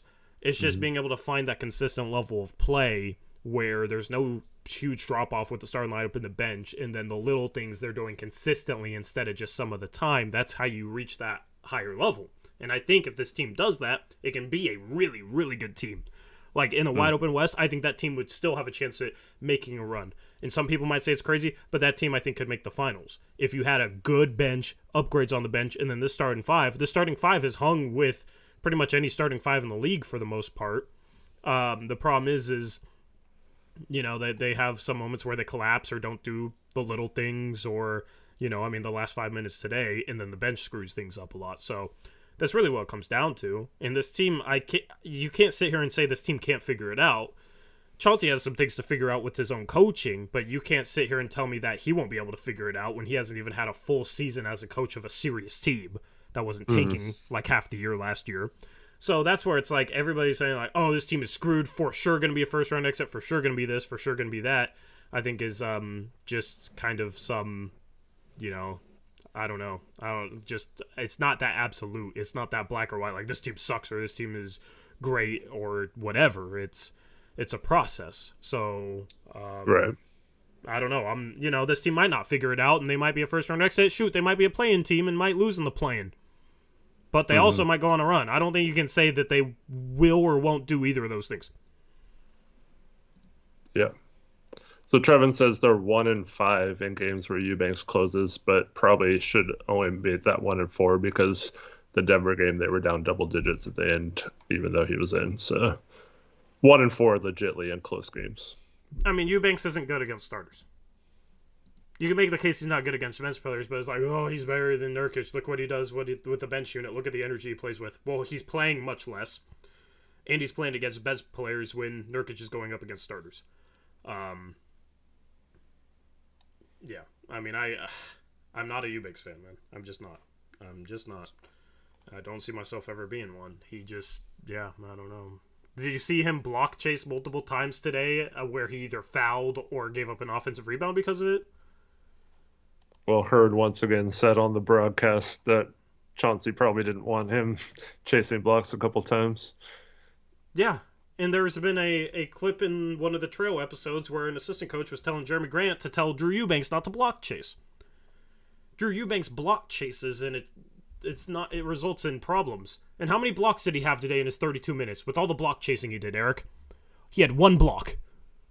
How many defensive possessions did he play? He played 2/3 of the game.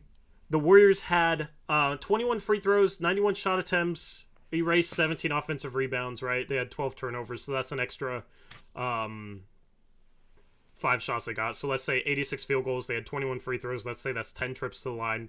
96 possessions played. 2/3 of that is 64 possessions played, approximately. 64 defensive possessions that Drew Eubanks played. 1 block on 64 defensive possessions. But his block chasing screwed up multiple possessions. If you have a chance, can you load play 2? Oh yeah, I completely forget about your breakdowns So like, once again, this is going to seem like we're picking on Eubanks, but he was the starter tonight, so it's not like people can make the argument he's a bench player. But I just want to showcase what's happening. Okay, let me find out. I'm like rusty after these 3 days off. AJ says, why not play G over Eubanks? Dude, guys, please stop mentioning Ivy Baji. He's not going to play. Chauncey, talked about it recently. Yeah, so Chauncey was asked about the two-way guys a couple days ago, and he mentioned something that I hadn't heard before, that there's still kind of a language barrier, so he's having trouble picking up on stuff because he just doesn't know English very well, and it's been tough, but he likes what he sees out of him. He's just very, very raw, and that's what I've been saying all along. Yeah, so you ready for the play, or you're gonna yeah, I don't think Baji's playing this year unless it's like a blowout situation. I mean, as fun as it would be to see him in an actual game, it might be great, like a cool experience, but it's just not happening. And also, does that guy know when not to chase blocks and when to go for blocks? Because that's a skill. Yeah. You know, like, who knows? Anyway, did you play 2? Yeah, we got it. All right, Play so pick and roll. Let me just set this up. Okay, So Eubanks has been, analytically decent at switching, right? But when you are the big man, you can't want to switch, and also you can't do everything to stay on that guard you switch to, right? Yeah. So my thing is, if you are an elite defensive center, I mean, maybe like Bam and like Claxton's becoming this way, maybe you don't try to switch back. But when you switch onto a guard, in addition to staying in front of him, you should be looking at an opportunity for Josh Hart in this situation to get back to Klay Thompson where you can recover to your man. Instead, this is what happens way too often, and you just cannot have a good team defense if you do this. And so we see in the first slide, Looney's going to come and set a screen. Hart and Eubanks are going to switch, right? And what's going to happen is instead of Klay trying to take Eubanks off the dribble, he's going to pass it down to Looney in the post. And Looney's not going to really post up. I mean, he might one or two times occasionally, but he's not really going to take advantage of this, so we're fine. But the whole point is in the third slide, you see that Looney's coming back up to give a dribble handoff back to Klay Thompson because he's not going to take advantage of that mismatch. Now, right here, the third slide, Drew sees Looney coming. Hart's guarding Looney, right? He's about to hand the ball off to Klay Thompson on a dribble handoff. What should Drew's reaction be? Perfect. Josh Hart can switch immediately back to Klay Thompson, and I can get back to Looney, and we're fine. Perfect. That would be ideal. Like, thank you, Warriors, for instead of taking advantage of this mismatch, I can just pass him back off to the guy he was guarding so they gain no advantage.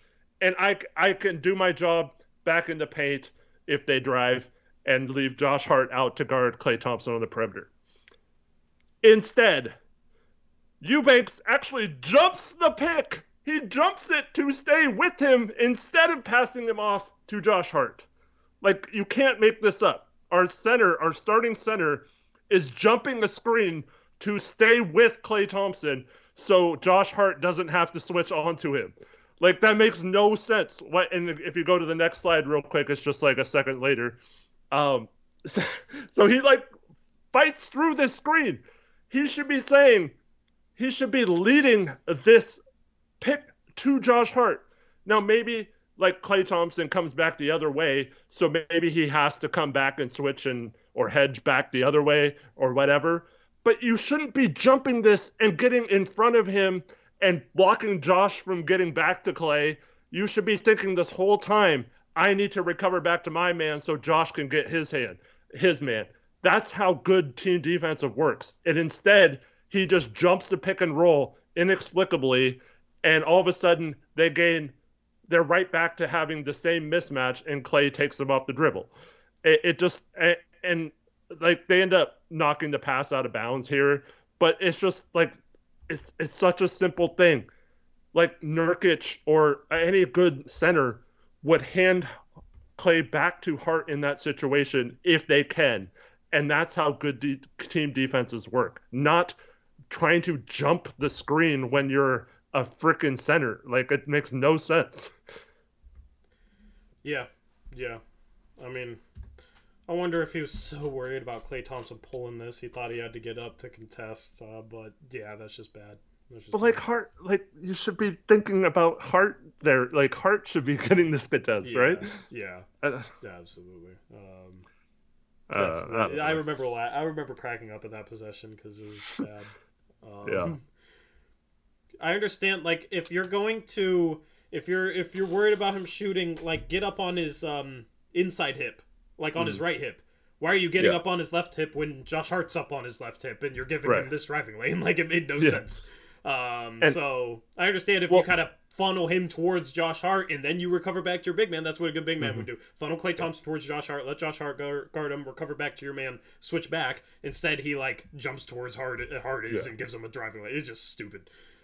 Like Ish says, Eubanks wants to guard the perimeter so bad. And that's the problem, okay? You can switch. You can get mismatched onto guards. You can have to switch sometimes. That's fine. You can do your job in those situations. But when you hunt them out and then specifically stay with that, even though you have a chance to switch back, that's where you're going to have problems. Like, you can't just be hunting guarding the perimeter because analytics say you're good at it or whatever. Like, it still needs to be as least amount of times as possible throughout the game, not a situation where, oh, I'm so good at this, I'm just going to switch onto the guard and stay on him every possession, you know? And that seems to be the mindset right now when he's in the game, and he just can't do that. Yep, absolutely. I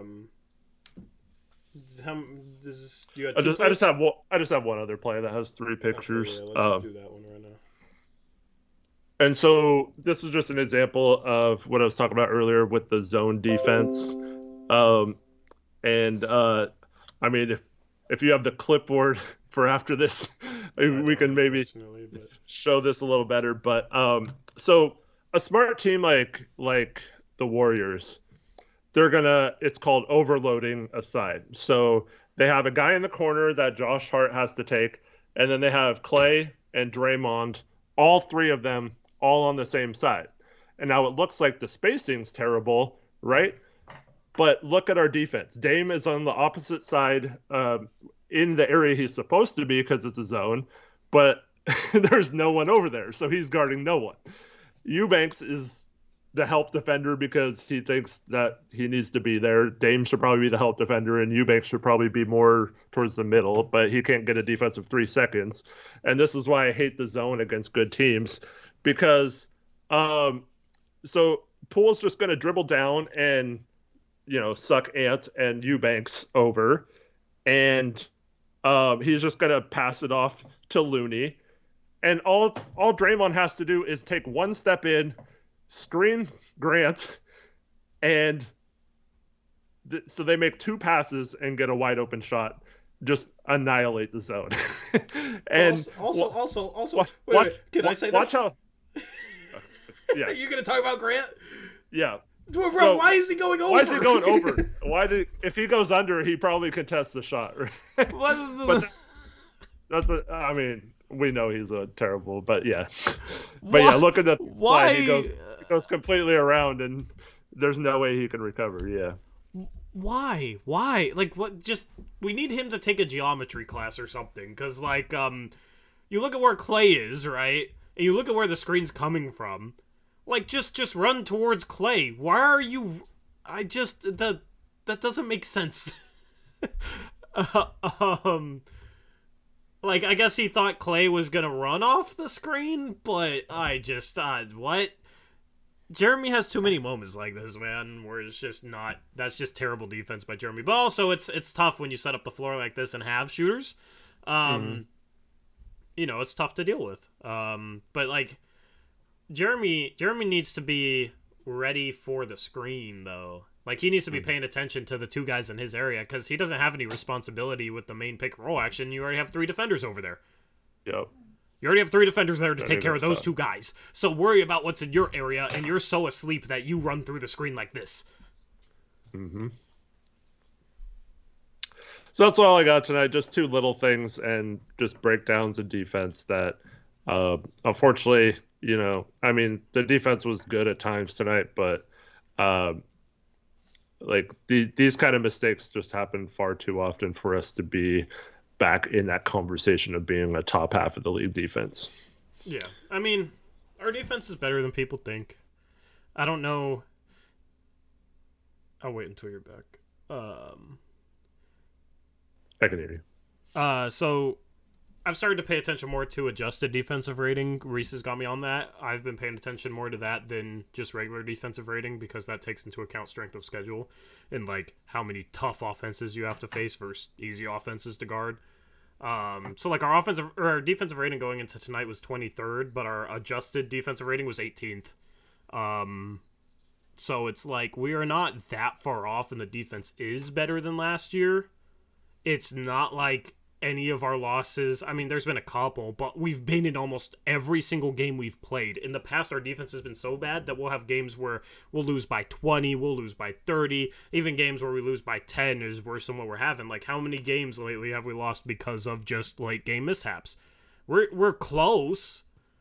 We just can't figure things out late in games. How many heartbreakers have we had? The SGA situation, 2 late game losses to the Thunder. This late game loss, like. You go throw it back to Brooklyn, throw it back to choking against the Clippers, throw it back to the first road game against Dallas. Like, there's just so many games you can point to where it's just late game collapses. But the defense has been okay. It's been a little bit below average, but I feel like people think the defense is horrible, and it's not. That's why we're in these games. If it was even worse, the Warriors have 130 tonight, so we're able to play positive quarters defensively like we did tonight. Yeah. I think it's more the fact that it was looking a lot better earlier in the season, and I think that's where the frustration lies. I just feel like people expected it to look absolutely awful at the start of the season, and then we were winning close games at the start of the season. Like, I think it was a little bit better, but I feel like it's not as different as people expect, because what happened after the preseason? Everybody's like, we're going to suck again, and we're going to give up 130 points. So then when we gave up, how many did we give up on opening night against the Kings? I don't remember, but I mean, after 14 games, we were 6th in defensive rating, I think. It wasn't just... After 14 games? I thought it was after less games than that. No, I'm pretty sure it was pretty far into our winning ways. Yeah, I mean, we had some good moments defensively earlier in the season. But we faced a tough schedule as well. How many open threes did they miss, though, tonight? How many open threes did they make, though? They made a shot from freaking half court. That's true. They shot 39% on threes. There was a couple times we had... There was one play they missed 3 wide open threes. Yeah, but I mean, we have times where we get 3 wide open threes with Ant. We did that too, yeah. Yeah, and it's like, when that happens, it's like, dang, I wish we could make a shot. But when other teams happen, it's like, oh, we're so lucky. You know what I mean? Like... Mm-hmm. They shot 39.5% from 3. I mean, Draymond was 2 for 4 from 3. He doesn't hit threes anymore. I mean, last game, Mason Plumlee made 2 jump shots. Like, teams just make jumpers against us. But, like, DiVincenzo, what is he shooting on the season? Because he was terrible tonight. On the season, he was hurt for a while. 39%, but he was 1 for 5 and missed a couple open ones. Moses Moody missed all 3 of his threes. Yeah, I mean, sure, they could have shot even better, but like Clay was 7 for 15 and Jordan Poole was 5 for 10 and Draymond was 2 for 4. Mm-hmm. All 3 of those guys are basically 50% from 3. But is that because they're getting good looks? I mean, I think you could give Draymond 4 open threes. Well, Draymond. He ain't shooting 50%. He's shooting 30%. Obviously, I didn't mean Draymond. I meant Poole and... I mean, wasn't Poole shooting like 29% going into this game? From 3? I thought it was bad. I don't know what the exact number was. I mean, I don't know. That's why I like to go rewatch shots, because it's like there's how much of it is, wow, they made shots, and how much of that is just bad defense, they were open shots. That's why it's nice to be able to go and look back, because I feel like in the flow of watching a game, it's hard to analyze that accurately. You know what I mean? Yeah. So, but like we haven't been. What was our ranking defending the 3-point shot this season? Let me look it up. Reese, did Westland win? He just got back from the Schwab Invitational tonight. 15-second synopsis. They came out. The Warriors came out on fire. We were down 18 early in the game. Fought all the way back and were completely controlling the game in the second half. And then the Blazers were up 8 with, I think, about 5 minutes to go, 110-102, and we scored 2 points the last 5 minutes and into the game on a 16-2 run for the Warriors, and we lost. That's the game synopsis. Yep. Collective failure. Even extends to Dame. Dame and everyone. Coach, everyone. Dame did not settle this team down at all. Dame seemed rushed, seemed panic, and the Warriors seem to be able to do that to Dame, unfortunately. He does not look like how he normally does in late game situations when he plays against Golden State, which sucks. But yeah, going into this game, we were league average in terms of opponent 3-point percentage. Mm-hmm. Unless I was looking at the Warriors, but no, I think that was ours. Huh, how are we so good statistically? I don't know. Here's the problem with our defense, just statistically looking at it. Because we're 15th in rim percentage. We are 7th in opposing rim percentage. So 15th in rim defense, 7th in mid-range defense, and 15th in 3-point defense. The problem is we let teams get to the rim a ton, which is going to be more efficient than pretty much anything else. It's going to be more efficient than mid-range shots. Mm-hmm. So we are the third worst teams in terms of letting teams get to the rim, like opponent rim rate.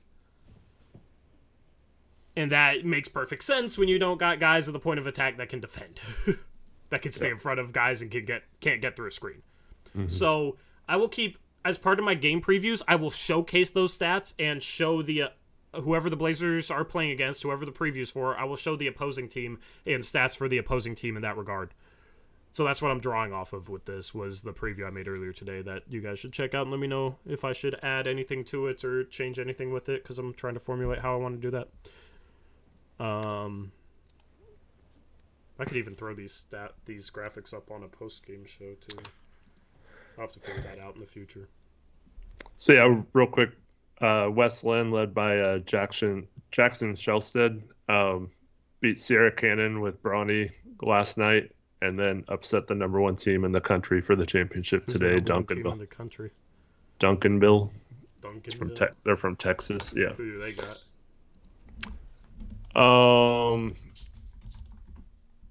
I forget the guys. They have several good players, I think. That's pretty cool. Reese could probably tell you. That always tends to happen in Les Schwab. Is you'll get a local team upsetting like a national powerhouse, and it's always cool. Mm-hmm. Because yeah, I played in Les Schwab, the Les Schwab tournament in 2013. Or it was 2012-2013 season, so it was right before New Year's. So it was 2012, actually. It was the year that Aaron Gordon was in it, and Peyton Pritchard was a freshman and played against Aaron Gordon. And I remember my whole team freaking out because, like, this freshman kid, and he was, like, 5 foot something, like he wasn't fully grown, was just hitting step backs on Aaron Gordon. Was that West Lynn, too? Yeah, he went to West Lynn. I played against him a couple years after that, or it was like a year and a half after that, played against him. Tori blocked him. I did block him. Yeah, it's my claim to fame. But, you know, I played defense. So. Brawny, as in LeBron James Jr., LeBron James' son, plays for Sierra Canyon along with several other NBA stars' sons. And Bryce is also on that team. But he doesn't really play, I don't think. He's like a freshman or something. I wonder what West Lynn will be ranked nationally now, because yeah, you beat Sierra Canyon and then beat them. It's Sierra Canyon's like LA, fancy LA school. Marvin Bagley III went there. I remember watching them in Les Schwab when he played there. He played against Michael Porter Jr., Michael Porter Trash Can, who played for Nathan Hale. They had they were here a few years ago, and yeah, I think that was the Marvin Bagley year. I don't know if it was the Marvin Bagley year, because it was. Oh no, it might have been, because that would have been 2016, right? Yeah, sounds about right. I don't know, because whatever year that was, they were here, and they had they had several NBA players' sons, and the Warriors were in town, and like Draymond and KD and all those guys went to the game. Yeah. Reese says, LMAO, this happens to a team with Damian Lillard in the clutch. How? Reese, so this kind of made me think, like, how much of it is Dame's, like, late game stuff? How much of him is it him just making heroic shots? And how much of it is him just excelling in those moments because of how talented he is, and he just tends to make crazy shots in those moments, right? Like, how much of it is that compared to him, like, settling down the team, setting up an offense and kind of orchestrating things to generate a shot against, a physical defense? Like LeBron in late games will kind of orchestrate things and look for advantages and find them. Do you think Dame's the same way? Because I kind of wonder if it's just like he's the clutchest player in the league because he just hits insane heroic shots. Like, even the shot he hit against Denver was like a sidestep, fadeaway, contested 30-footer. It's not a knock on Dame, but he wasn't able to get to those shots, really. They were being super physical with him, and he didn't, like, calm down the team and kind of settle down the offense and, like, set something up. It just seemed like they were running nothing, which is on Chauncey, but also on Dame because he could call a set or he could try and set something up, and it just seemed like Dame was like, I'm going to try and create and play hero again, and then he would give the ball to Ant, and Ant would try and do the same thing, and it was not working. I don't know. You can, like, get by guys, though, sometimes. Yeah, absolutely. But when they're being super physical with him and he ain't getting calls, he struggles. Yeah. So I want you to rewatch the last 5 minutes and let me know what you think, Reese, because I'd be curious to hear your opinion on that. Because it really got me thinking, like, how much of it is just insane shot making versus, like, just settling things down, like orchestrating things in a way to get good opportunities, not just heroic opportunities.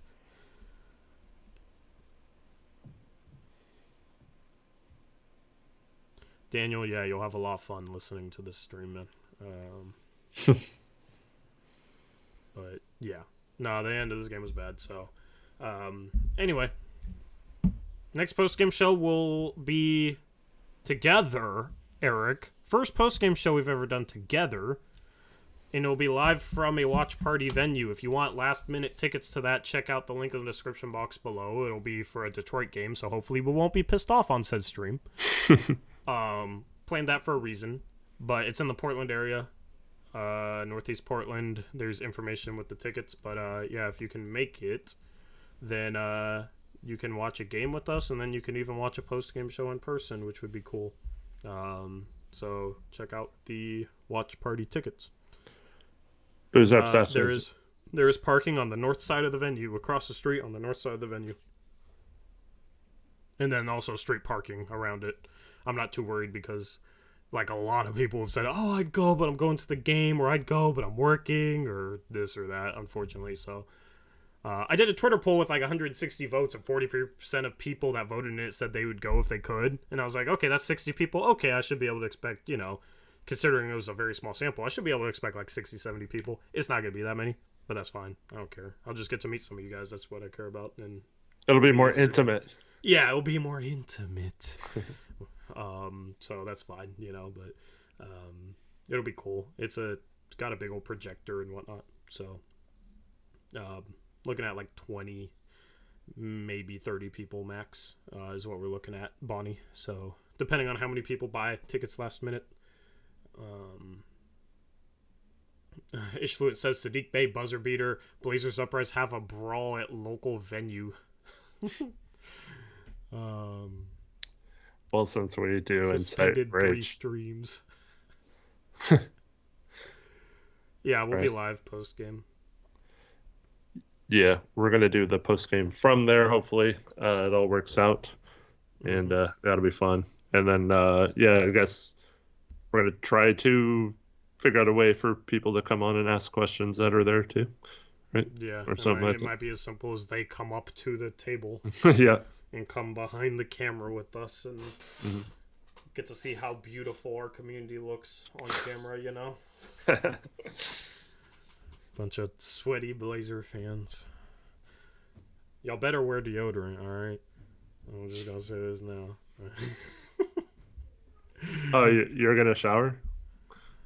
What? You're gonna shower for You it? think I? Of course I'm gonna. You think this hair gets this way without showering? Come on now. I know Uh, you don't got the hair that you have to worry about washing, so I don't know, but I wash. yes, I shower. I take at least one shower every day. So yeah, I I was just take joking. 3, so Cool. yeah. More for breakfast, lunch, and dinner, all in the shower. Nice. Yeah. Anyway, this is our last stream of 2022. Kind of a fitting end to the year. Hopefully, 2023 goes better. What would you grade 2022 as a whole for the Blazers? Like including last season. Just the whole year as a whole. Everything. There's a whole year. Chat also grade it. I mean, there are definitely some good moments. Drafting Sharp, drafting Jabari Walker, the trade for Jeremy Grant, I think ended up being really good. Seeing Ant break out last year was cool. The hot start this year was fun. Other than that, it was mostly all bad. So what would you grade it? He didn't even give me a grade and muted himself. Dude. What? My son chooses now to get on the floor right next to me and play with the dog and be all rough and loud. Oh, the dog toy? Yeah. I was like, man, I'm just waiting for this grade. Let's get it. I mean, you're welcome. I don't think there's anything.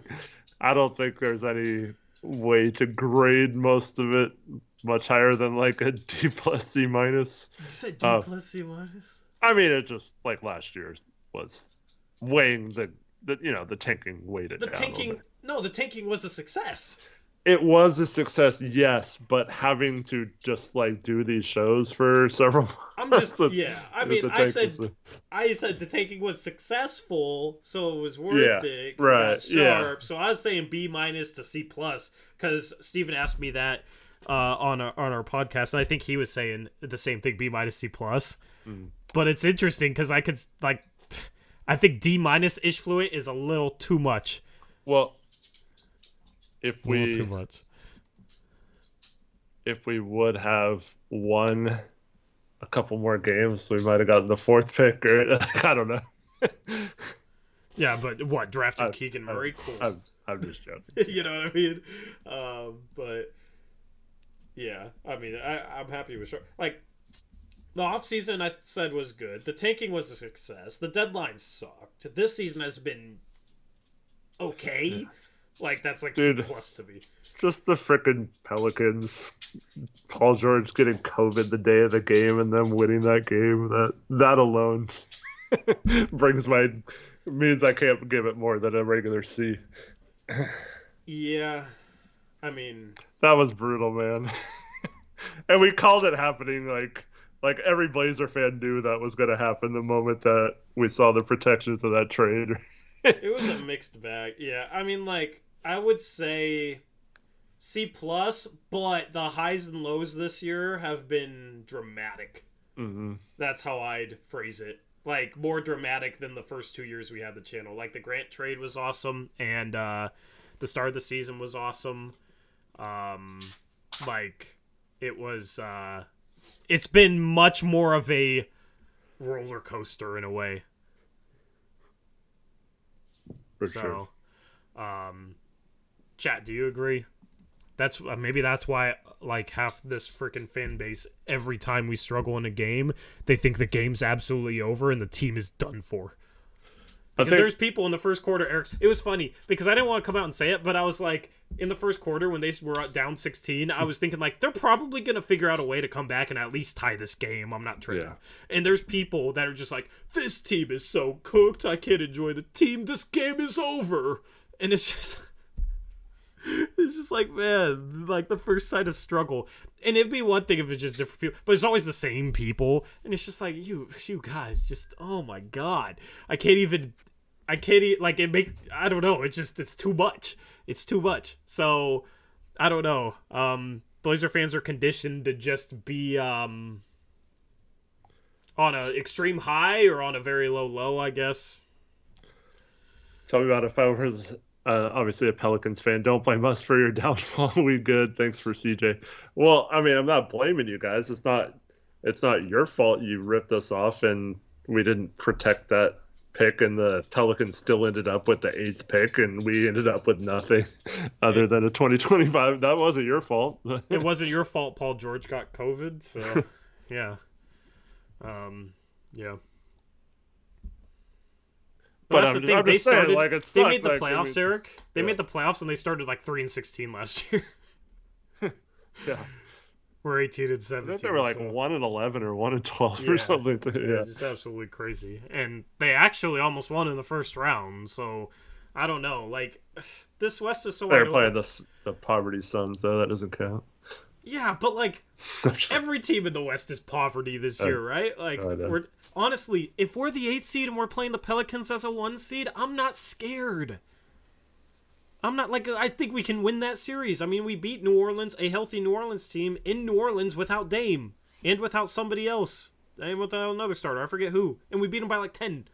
Like if this team is clicking, this team can compete with anybody in the West, in my opinion. So Nurkic. if it Nurkic, yeah. So yeah, I don't know how the hell we did that, but yeah, if this team is clicking, they can compete with anyone. If we're the 8th seed, okay, cool. I would love to be the 1 seed instead, but the Warriors might be the 8th seed, right? So I don't know. Like it's just such a jumbled mess. Just get in the playoffs and just play good basketball in the playoffs, and you got a chance. That's really what it's at. So it's like I understand being super frustrated. I got really frustrated with this loss, but like, man, I just every team is weird right now. If we won this game, we would have been in like 5th or 6th. We would have been ahead of Phoenix. Yeah. My only problem with that line of thinking is, unfortunately, if you're the 8th seed, that means you either had to be the 9th and 10th seed and win 2 games, or you were the 7th or 8th team and lost a game, and then we'd have to play that do or die playing game, and that would. I know we did we were in the first playing game in the bubble against Memphis, and that worked out well for us. But oh man, if we're going to be in the play-in, can we please be 7th or something, so we don't have to sweat through that second game? I mean, yeah, that'd be stressful. But I mean but that's my whole thing is we're gonna have to sweat at some point this season. You know what I mean? This isn't necessarily it. Like that's where it goes back to. If this team figures it out, we'll be fine. If they don't, then we'll be it'll be tough. But yeah, like just we'll see. I don't know. It doesn't have to be all dramatic all the time, man. Mm-hmm. I mean, I'll tweet out some dramatic stuff out of frustration, so I guess I can't really talk, but because what did I say? What was my last tweet today? This team just absolutely collapsed, absolutely pathetic, choke job, disgraceful. But I mean, it was. So hopefully they stop. What place are we in right now? Can we do Tankathon? Oh my Not God. quite. Bro, okay, that's another one of my pet peeves lately is every time we struggle, well, it's time for Wemby now. we don't have our pick right now. We are still in the top 8. Just think Golden State's still below us. Just think though, what if we do finish like 10th or something and then we somehow get Wemby and we're so mad that we didn't make the playoffs, but then it's like a miracle? Just kidding. I'm not going to start the outro. Stop. No tanking. Stop. No. I love how you're like, it was so hard doing these post-game shows when we were tanking last year, and now you're like, what if we tanked for Wemby? I didn't say purposely tank. I just meant tanking is like a drug, Eric. What if we were so mad that we, finish out of the side of the playoffs, but it ends up being good? I mean, what if we win the championship the next 10 years? You know? But tanking's a drug. It's like nobody actually wants to do it, but like some people just can't avoid the thought of it, and it soothes the pain. Yeah. Those who want to tank, they are hooked on the drug of like it's literally a hard drug. Well, Cameron Weaver has a good question. What do you think is more likely if you had to pick one or the other right now? Home court advantage or play-in?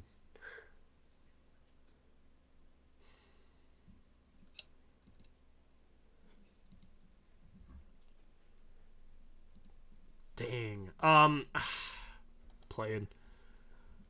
Because some other teams will probably figure it out too, Yeah. and I don't know. We are there's 4 guys. points. Yeah. We are currently 2 games out of home court advantage. Mm-hmm. Yeah, I think. I don't think either.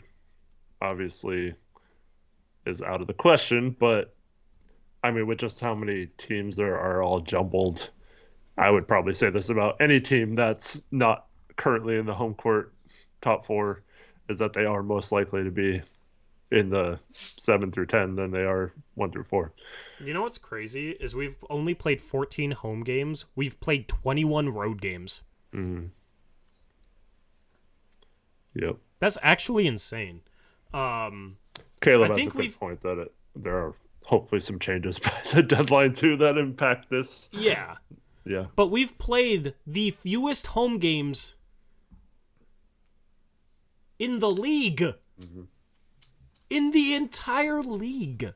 That'll start to bounce out. Who's the closest? Can somebody figure... We've played 14 home games. I'm looking at the West. The Lakers are 8-8. They've played 16 home games. That might be the closest team. I don't know if there's a single team that's played 15, let alone the 14 that we've played. And in our next 4 games, only one of them is at home. So... But then, all the rest of the ones in January are. So, yeah, this has been a tough schedule. 10 of the last 11 in January or something like that. Yeah, so we play Detroit at home. Just better win that game, right? It's Detroit. Then road against the Timberwolves, Pacers, and Raptors, winnable games. Just gotta figure things out. But at that point, we will have played 15 and 24. 24 road games and 15 home games. So the rest of the way, we would have 26 home games and 17 road games. Yeah, so after January 8th, 1, 2, 3, 4, 5, 6, 7, 8, 9, 10. 10 of the next 11 are home games. Yep. So that's what I'm saying. After January, if we don't take advantage of that 11-game stretch, there's probably going to be some. It's hard to think right that'll be positive. Deadline, yeah. Then you'll figure things out at the trade deadline. You know what I mean? We'll see. Yeah. The next month will be fun for either trades or for wins. Mm-hmm. Right? I don't know. Just take it a day at a time. Just take it a day. That's what I'm doing. I will flush this game tomorrow out of my memory. And I don't know. People just I don't understand people that are, I don't know, consistently so upset. I understand getting upset in the moment because I get upset in the moment, but man, I just don't get it. We're fine. We'll figure it out. We'll see where we're at. As I said before, it's a process. I don't know why I'm talking like I have an accent, but I don't know why you are either. Yeah, I just noticed that. I don't know where that came from, but we'll figure it out. Yep. Ishfluent says, you saw how a win streak for Brooklyn completely changed their fortune. Things change quick. Yeah, 10 out of 11 games at home. We go 10-1, then we're easily in home court advantage. We're 2 games behind home court advantage with that schedule coming up. Yeah, either this team will figure it out or it doesn't. But you don't know one or the other. We'll figure it out. We'll see. Yeah. So anything else you want to say for the final post-game show of 2022? Hope everyone has a happy new year. We'll see you guys on Monday, hopefully. Enjoy your celebrations tomorrow night if you are celebrating, but be safe. Happy New Year. Yep, absolutely. Yeah, I'll have a preview for the Pistons game preview video out. I'll have those out the morning of is the goal. Just got to sort it out with Reese because he's helping me out with the analytics behind that, so shout out to him. And then, I dropped a Believe in Blazers podcast this morning over on our second channel, Blazers Uprise Live. So definitely go subscribe to that. Our next live stream, our first live stream of 2023, will be on Blazers Uprise Live at 3:30 p.m. on Monday. Then right after that, I'm heading over to the venue to get set up and ready for that, for the watch party. Once again, if you want tickets to that, link in the description box below. And that's about it for this year. That's crazy, man. Mm-hmm. It's been a long been a long year. I feel like we should have recapped the year a little bit more, but yeah, dude, like we had a year ago we had Norm Powell and Robert Covington on our team still. That feels like so long ago. It feels like this year has gone by slowly. Yeah, CJ and Larry Nance. Remember him? Yeah, Cody Zeller was on our team. Yeah, Cody Zeller. Dennis Smith Jr. Yeah, that's wild. There's been so much turnover. It's crazy to think back. And I remember, this time last year I was doing, or actually it was less than a year ago. I mean, this year I was doing like 5 destination videos for Norm, for Rocco, for Larry Nance Jr. And I think I'd recorded one for CJ, and then he immediately got traded, but I had been saying CJ to the Pelicans for a while. It just seemed kind of inevitable. So we had CJ. I went to CJ's comeback to Portland. Gave him a standing ovation. That was cool. All the tanking stuff, the COVID Pelicans stuff. Then the offseason, those daily uploads. The lottery sucking. All the Shaden Sharp rumors that we didn't know whether to believe, and then we drafted him. Then we got your guy Jabari Walker, and then the Jeremy Grant trade throw into it. Yeah, I might have to do like a 2022 recap video or something like that, or top moments of 2022. Let me know what you guys want to see for a 2022 like memory video. Let me know on Discord or Twitter. I just happened to have that draft stream come up in my mentions a couple days ago. Yeah. And it's still weird watching us pick Sharp because we had like no idea if it was being kept at the time or what was happening. And yeah. Trevin, you should get like the top 25 moments of the year for us, because I know you're on top of it even more than I am in terms of the history of this channel. And maybe I can do a poll tomorrow and we can vote on them. Well, maybe. I mean, would it be top most memorable? Because the negative ones would probably be the most memorable. Your off-season recap had a lot of that in there. Yeah. But that's what I'm saying. Trevor could take from that, take from something else. I'll have a season recap video after this. I want to kind of chronicle things a little bit better in the future. So I can look back on it in future years. That'd be cool. Mm-hmm. But, yeah, Trevor, if you feel like that, maybe I'll do something around that. That'll drop, I don't know when I drop it, tomorrow or on the 1st of January. Final dono. Shout out to FlyGuy95 with the $5 dono. Says, shout out Westland being the #1 team in the country tonight with the flexing emoji. Yeah, that was pretty cool. We were talking about it a little bit earlier today. Westland, it's going to be interesting to see how highly ranked they are nationally after being Sierra Canyon and then Duncansville or whatever they are. So shout out to them. Congrats. Thank you, Fly Guy, for the $5 dono. Thanks, Fly Guy, and everyone else who donated or supported us or just watched tonight. Thank you. And Fly Guy, at this point, you're going to go down in the history books as the final dono of 2022. I'm trying to get a bidding war started. But anyway, yeah, we're out of here. Thank you guys for being with us all year. We'll have coverage all year next year. Post-game shows, trade stuff as we get closer to the deadline, and then hopefully some good playoff coverage. That is the goal. Anyway, final words. Happy New Year, everyone. You just said that. Go Blazers. I ask you that too many times. Yeah. I always just want to make sure you get say bye. Happy New Year. Yeah. Bye.